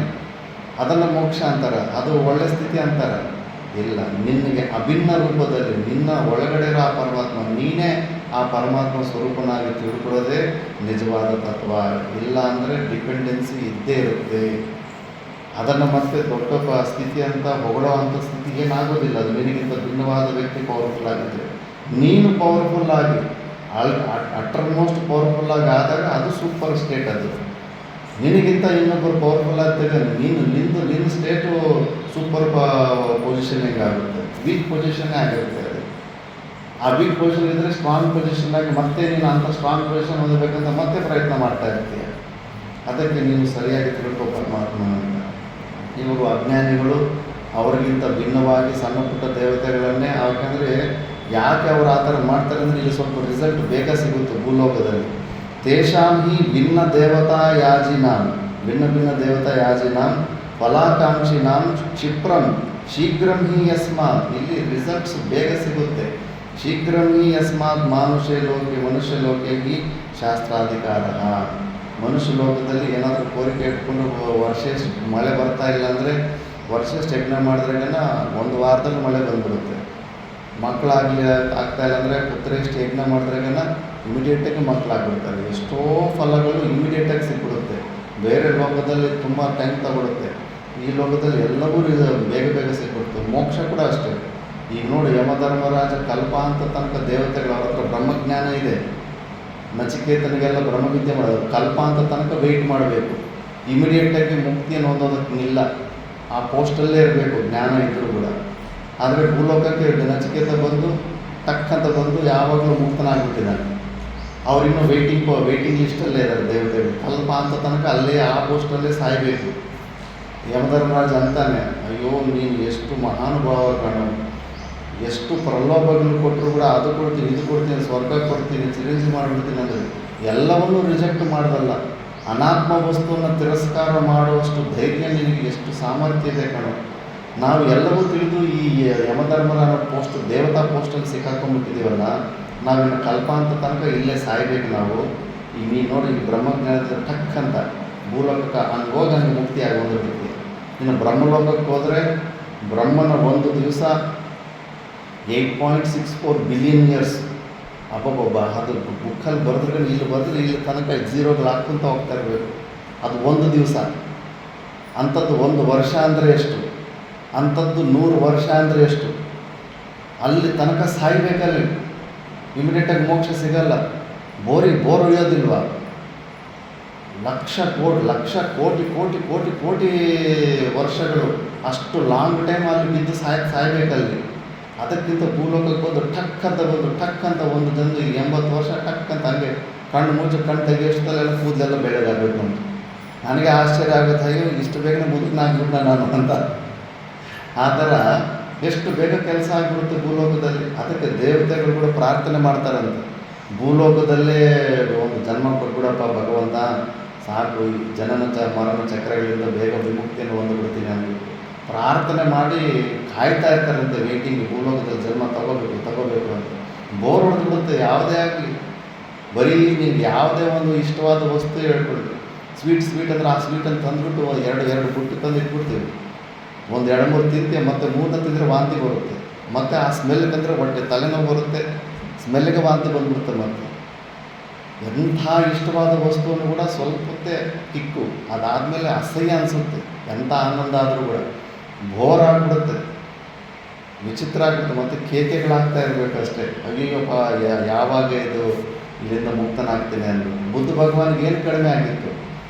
ಎಲ್ಲ ಸ್ತ್ರೀಯರು, ಇಷ್ಟವಾದ ವಸ್ತುಗಳು ಎಲ್ಲವೂ ಅವ್ರ ತಂದೆ ಇಟ್ಟಿದ್ದ, ನನ್ನ ಮಗ ಸಾಮ್ರಾಜ್ಯ ಆಗಬೇಕು ಅಂದ್ಬಿಟ್ಟು. ಆದರೆ ಅಲ್ಲಿ ಯಾಕೆ ಅವ್ನಿಗೆ ಆನಂದ ಅನಿಸ್ಲಿಲ್ಲ? ಬೋರ್ ಹೊಡೆದ್ಬಿಡುತ್ತೆ. ಪ್ರತಿದಿನ ಅದೇ ಆನಂದ, ಪ್ರತಿದಿನ ಇದೆ ಅಂದರೆ ಯಾವತ್ತೂ ಇಲ್ಲದೇ ಇರೋ ವಸ್ತು ಸಿಕ್ಕಿದ್ರೆ ಅವ್ರಿಗೆ ಆನಂದ ಸಿಕ್ಕಂಗೆ ಸಿಗುತ್ತೆ. ಡೈಲಿ ಅದೇ ಇದ್ರಾಗನ ಅದು ಎಷ್ಟು ಬೆಳೆ ಬಾಳೋದಂದ್ರೂ ಕೂಡ ತೂಚಿ ಅನಿಸ್ಬಿಡುತ್ತೆ. ಆದ್ದರಿಂದ ಮನುಷ್ಯ ಲೋಕದಲ್ಲಿ ಜನ್ಮ ತಗೊಂಡ್ರೆ ನಮಗೆ ಆಟೋಮೆಟಿಕ್ಕು ದುಃಖಗಳು ಬರ್ತವೆ, ಪ್ರಯತ್ನ ಮಾಡಬೇಕಾಗಿಲ್ಲ. ಇನ್ಬಿಲ್ಟು ದುಃಖಗಳು, ಪ್ಯಾಕೇಜ್, ಸುಖ ದುಃಖಗಳು ಪ್ಯಾಕೇಜ್ ಇದ್ದಂಗೆ. ಆ ದುಃಖಗಳು ಬಂದಾಗ ವೈರಾಗ್ಯ ಬರುತ್ತೆ. ನನ್ನ ಹೋದ್ವಲ್ಲ, ದೇವಾದಿ ದೇವತೆಗಳ ಅಂಥ ವೈರಾಗ್ಯ ಸಿಗಲಿಲ್ಲ ಅಂತ ಅಳ್ತಾ ಇರ್ತಾರೆ. ಅಂಥ ವೈರಾಗ್ಯ ನಮಗೆ ಈಸಿಯಾಗಿ ಬಂದ್ಬಿಡುತ್ತೆ ಭೂಲೋಕದಲ್ಲಿ. ಯಾಕಂದರೆ ಕಷ್ಟಗಳು. ಈ ಶರೀರನ ಮೇಂಟೈನ್ ಮಾಡೋದೇ ದೊಡ್ಡ ಕಷ್ಟ. ಎಲ್ಲಿ ನೋಡಿದ್ರೂ ಡಿಪೆಂಡೆನ್ಸಿ, ಪರಾಧೀನತೆ, ಯಾವನಿಗೊಬ್ಬನಿಗೆ ಹಂಚಿಕೊಂಡು ಜೀವನ ನಡೆಸಬೇಕಾಗ್ತಾ ಇರುತ್ತೆ. ಆದ್ದರಿಂದ ಇಲ್ಲಿ ವೈರಾಗ್ಯ ತುಂಬ ಈಸಿಯಾಗಿ ಸಿಗುತ್ತೆ ಅಂತ ಭೂಲೋಕದಲ್ಲೇ ಜನ್ಮ ತಗೋಬೇಕಂತ ಮತ್ತೆ ದೇವತೆಗಳ ಪ್ರಾರ್ಥನೆ ಮಾಡ್ತಾರೆ. ಇಲ್ಲಿ ಯಾಕಂದರೆ ರಿಸಲ್ಟ್ ತುಂಬ ಬೇಗ ಸಿಕ್ಬಿಡುತ್ತೆ ಅಂತ. ಅನ್ಯೇಷು ಅಪಿ ಕರ್ಮಫಲ ಸಿದ್ಧಿಂ ದರ್ಶಯತಿ ಭಗವಾನ್. ಬೇರೆ ಲೋಕದಲ್ಲೂ ಕೂಡ ಕರ್ಮ ರಿಸಲ್ಟ್ಗಳಿದ್ದಾವೆ. ಮಾನುಷ್ಯ ಲೋಕೆ ವರ್ಣಾಶ್ರಮಾದಿ ಕರ್ಮಾಧಿಕಾರ. ಯಾರ್ಯಾರು ಅವ್ರವ್ರ ವರ್ಣಾಶ್ರಮ ಧರ್ಮಗಳು ಮಾಡ್ಕೊಂಡು ಹೋದರೆ ಸಾಕು. ತೇಷಾಂ ವರ್ಣಾಶ್ರಮಾದಿ ಅಧಿಕಾರಿ ಕರ್ಮಣಾಂ ಫಲಸಿದ್ಧಿ ಕ್ಷಿಪ್ರಂ ಭವತಿ. ಬೇಗ, ಕ್ಷಿಪ್ರಂ ಅಂದರೆ ಭವತಿ ಕರ್ಮಜ ಕರ್ಮಣೋ ಜಾತ ಅಂತ. ಇಲ್ಲಿ ರಿಸಲ್ಟ್ಸು ಫಾಸ್ಟಾಗಿರ್ತವೆ. ಅದಕ್ಕೆ ಜನರು ಫಾಸ್ಟ್ ರಿಸಲ್ಟನ್ನು ನೋಡಿಬಿಟ್ಟು ಬರೀ ಸಣ್ಣ ಪುಟ್ಟ ಕೋರಿಕೆಗಳನ್ನೇ ಕೇಳ್ಕೊತ ಜೀವನನ ವ್ಯರ್ಥ ಮಾಡ್ಕೊತಾರೆ. ಮೋಕ್ಷದ ಕಡೆ ಅವರು ಬರೋದಕ್ಕಾಗೋದಿಲ್ಲ. ಮನಸ್ಸಂಗೆ ಅಭ್ಯಾಸ ಆಗಿಬಿಡ್ತೈತಿ. ಟೆಂಪರವರಿ ರಿಸಲ್ಟ್ಗಳು, ಟೆಂಪರವರಿ ಫಲಗಳೇ ಇಟ್ಕೊಂಡಿರ್ತಾರೆ. ಒಂದು ಸತಿ ದೊಡ್ಡ ಫಲ, ನೀನು ಇಚ್ಛೆ ಇಟ್ಕೊಂಡ್ರೆ ದೊಡ್ಡದಾಗಿ ಇಟ್ಕೋ. ಇಚ್ಛಾರಾಹಿತ್ಯವಾದಂಥ ಇಚ್ಛೆ ಇಟ್ಕೋ. ಇಚ್ಛೆಗಳೇ ಬರದೇ ಇರುವಂಥ ಇಚ್ಛೆ ಇಟ್ಕೋ. ಸಾಕ್ಷಾತ್ ಬ್ರಹ್ಮ ಪದವಿಯನ್ನೇ ಇಟ್ಕೊಂಡ್ಬಿಡು. ನಾವೇನು ಕೋರ್ಕೊಂಡ್ರು ಯಾರು ಕೊಡೋನು ಯಾವನೋ ಒಬ್ಬ ಇದಾನಲ್ಲ, ಮತ್ತು ಅವನನ್ನೇ ಕೋರ್ಕೊಂಡ್ಬಿಡು. ಅವನನ್ನೇ ನೀನು ಕೈಲಿ ಇಟ್ಕೊಂಡ್ಬಿಟ್ರೆ ಮತ್ತು ನಿನಗೆಲ್ಲ ಸಿಕ್ಬಿಡುತ್ತಲ್ಲ. ಆ ಥರ ಅವರ ಒಂದು ಅಜ್ಞಾನದಿಂದಲೇ ಈ ಕರ್ಮಗಳಿಗೆ ಅಡಿಕ್ಟ್ ಆಗಿಬಿಟ್ಟು ಇಮಿಡಿಯೇಟ್ ರಿಸಲ್ಟಿಗೆ, ಫಾಸ್ಟ್ ಫುಡ್ ತಿನ್ನೋನಿಗೆ ಒಂದು ಸತಿ ಅಭ್ಯಾಸ ಆಗಿಬಿಟ್ರೆ ಮತ್ತು ಮಿಕ್ಕಿದ ಫುಡ್ ಎಲ್ಲ ರುಚಿ ಸಿಗೋದಿಲ್ಲ. ಯಾಕಂದರೆ ಫಾಸ್ಟ್ ಫುಡ್ಡಿಗೆ ಫಾಸ್ಟ್ ರಿಸಲ್ಟ್ ಬರ್ತಾರೆ. ಆದ್ದರಿಂದ ಇವರು ಕರ್ಮಗಳಲ್ಲೇ ಆಸಕ್ತಿ ಇದ್ದುಬಿಟ್ಟಿದ್ದಾರೆ. ಅದಕ್ಕೆ ನಾನು ಒಳ್ಳೆ ಮೋಕ್ಷ ಕೊಡ್ತೀನಂದರೂ ಕೂಡ ಒಂದೇ ಜಾಗದಲ್ಲಿ ಬಿಸ್ಕೆಟ್ಟು ಮೋಕ್ಷ ಎಲ್ಲ ಇಟ್ಟಿದ್ದೀನಿ. ಹೋಗ್ಬಿಟ್ಟು ಅವ್ರು ಬಿಸ್ಕೆಟ್ಟಿಗೆ ಕೈ ಹಾಕ್ತಾರೆ, ಅಂದರೆ ಅಲ್ಪ ಸ್ವಲ್ಪ ವಿಷಯಕ್ಕೆ ಕೈ ಹಾಕ್ತಾರೆ ಅಂತ. ಸಣ್ಣ ಮಗು ಹುಟ್ಟೋದು ಅಂದ ತಕ್ಷಣ ಮನೆಯಲ್ಲೇ ಒಂದು 10-20 ವಸ್ತುಗಳೆಲ್ಲ ಮುಂದೆ ಇಡ್ತಾರಂತೆ. ಅಕ್ಕಿ, ಕತ್ತಿ ಎಲ್ಲ. ಅವನು ಯೋಧನಾಗಬೇಕಂದ್ರೇನ ಸಣ್ಣ ಮಗು ತಗೊಂಡೋಗಿ ಅವ್ನು ಕತ್ತಿಯನ್ನೇ ಇಟ್ಕೊತಾನೆ. ಯಾಕಂದರೆ ಪೂರ್ವಜನದಲ್ಲಿ ಅವ್ನು ಕತ್ತಿ ಇಟ್ಕೊಂಡು ಯುದ್ಧ ಆಡಿರೋನು. ಮೊನ್ನೆ ಯಾವುದೋ ಒಂದು ನೋಡ್ತಾ ಒಂದು ವಿಡಿಯೋ, ಪವನ್ ಕಲ್ಯಾಣ್, ಅವನು ಹುಟ್ಟಿದ ತಕ್ಷಣ ಅವ್ರ ತಂದೆ ತಾಯಿಯವರೆಲ್ಲ ಅಲ್ಲಿ ಇಟ್ಟಿದ್ರೆ ಪೆನ್ನು, ಅವರ ಪೊಲೀಸ್ ಆಫೀಸರೆಲ್ಲ ಅವರ ತಂದೆ ಹತ್ರ ಒಂದು ಕತ್ತಿ ಇತ್ತಂತೆ. ಅದು ಕತ್ತಿನ ಮುಂದೆ ಇಟ್ಟರೆ ಪೆನ್ನು ಕತ್ತಿ ಎರಡು ಕೈಲಿ ಇಟ್ಕೊಂಡಂತೆ. ಮತ್ತು ಸ್ವಭಾವನೂ ಹಂಗೆ ಇದೆ, ಸ್ವಲ್ಪ ಹಂಗೆ ಸ್ಟ್ರಾಂಗಾಗಿ ಪವರ್ಫುಲ್ಲಾಗಿರುತ್ತೆ ಸ್ವಭಾವ ಕೂಡ. ಅದೇ ಥರ ನಮ್ಮ ವಾಸನೆಗಳಿಗೆ ಪೂರ್ವಜನದಲ್ಲಿ ನಮ್ಮ ಅಭ್ಯಾಸಕ್ಕೆ ಅನುಕೂಲವಾಗಿ ಈ ಜನ್ಮದಲ್ಲಿ ಕೂಡ ಅಷ್ಟೇ. ಒಂದೇ ಆಶ್ರಮದಲ್ಲಿ ನೀವು ನೋಡ್ತಾ ಇರ್ಬೋದು, ಕೆಲವರಿಗೆ ಪೂಜೆಗಳ ಮೇಲೆ, ಮೂರ್ತಿ ಪೂಜೆ ಮೇಲೆ, ಪಾರಾಯಣಗಳ ಮೇಲೆ, ಜಪದ ಮಾಡೋದ ಮೇಲೆ ಇಂಟ್ರೆಸ್ಟ್ ಇರುತ್ತೆ. ಕೆಲವರಿಗೆ ಸೇವೆ ಮೇಲೆ ಇಂಟ್ರೆಸ್ಟ್ ಇರುತ್ತೆ.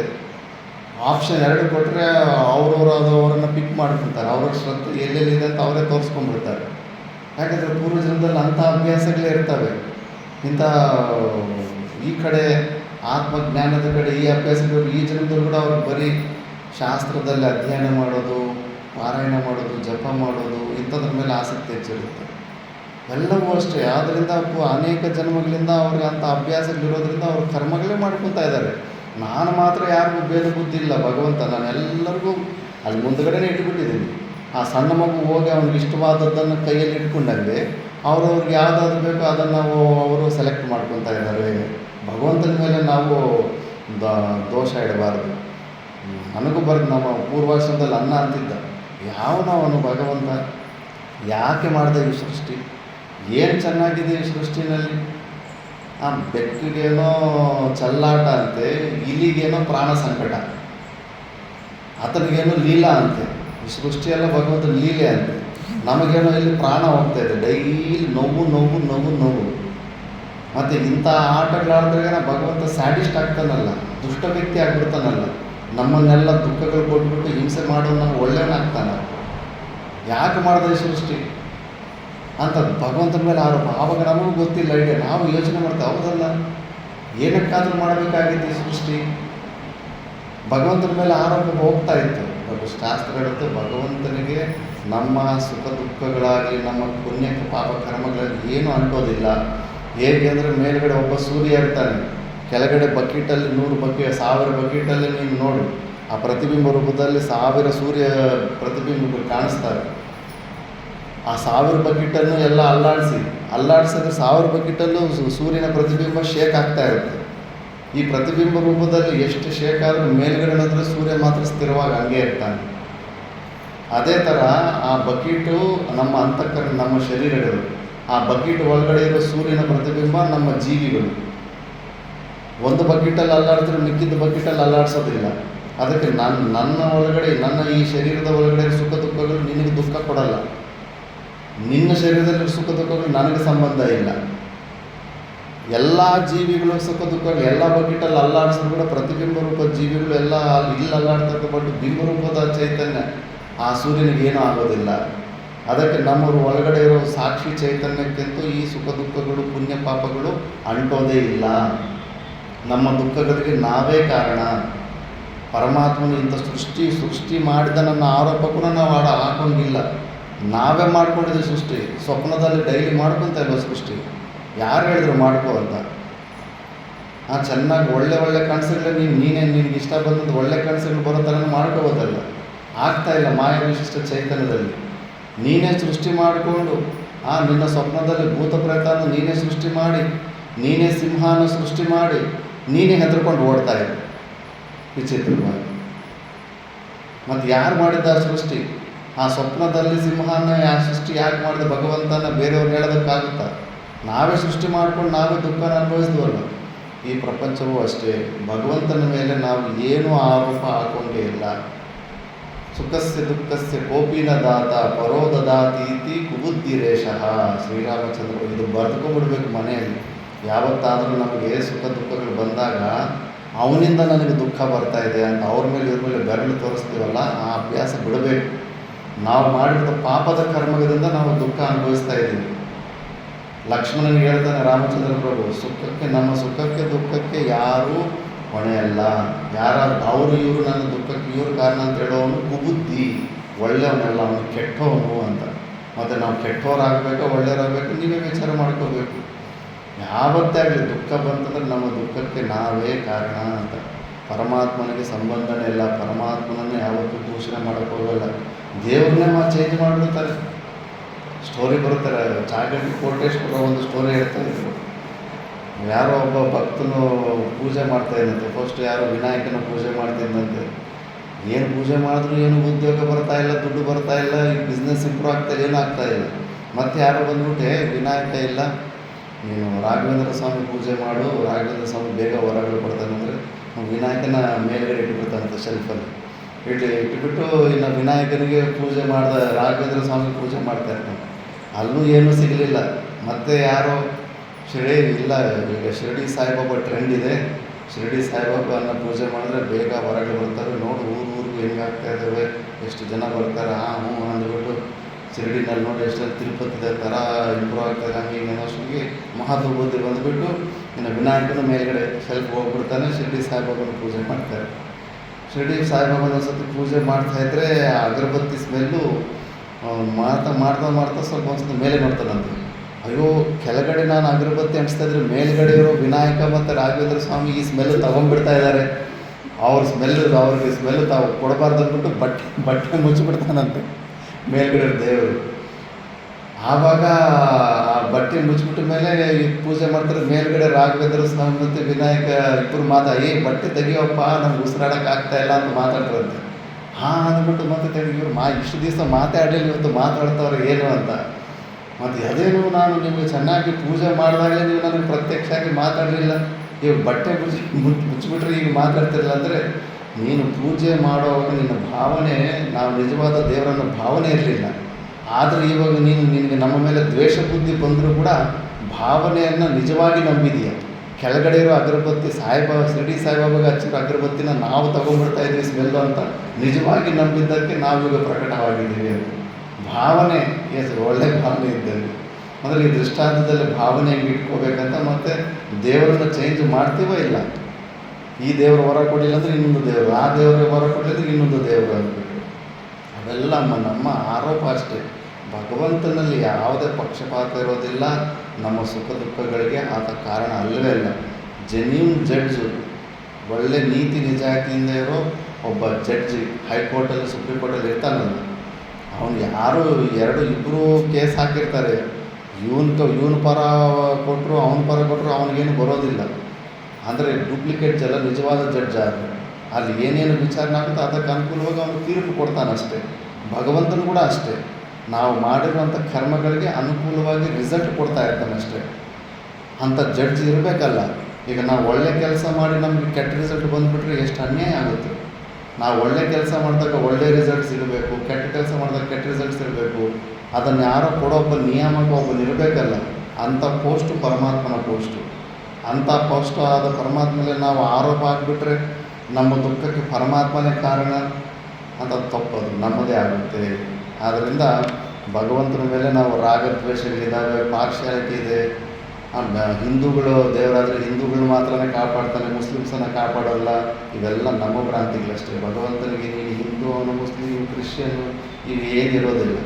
ಜೀವಿ ಅಂದರೆ ಜೀವಿ ಅಷ್ಟೇ. ಯಾರ್ಯಾರು ತಪ್ಪು ಕೆಲಸ ಮಾಡ್ತಾರೋ ಅವ್ರಿಗೆ ಶಿಕ್ಷೆ ಸಿಗುತ್ತೆ, ಒಳ್ಳೆ ಕೆಲಸ ಮಾಡ್ತಾರೋ ಅವ್ರಿಗೆ ಒಳ್ಳೆ ರಿಸಲ್ಟ್ ಸಿಗುತ್ತೆ ಅಷ್ಟೇ. ಆ ಥರ ಭಗವಂತನಲ್ಲಿ ಸ್ಪಷ್ಟ ಮಾಡ್ತಾನೆ. ಮಿಕ್ಕಿದ್ದು ನಾವು ನೆಕ್ಸ್ಟ್ ಕ್ಲಾಸಲ್ಲಿ ಮಾಡೋಣ. ಓಂ ಪೂರ್ಣಮದಃ ಪೂರ್ಣಮಿದಂ ಪೂರ್ಣಾತ್ ಪೂರ್ಣಮುದಚ್ಯತೆ ಪೂರ್ಣಸ್ಯ ಪೂರ್ಣಮಾದಾಯ ಪೂರ್ಣಮೇವಾವಶಿಷ್ಯತೆ. ಓಂ ಶಾಂತಿ ಶಾಂತಿ ಶಾಂತಿ.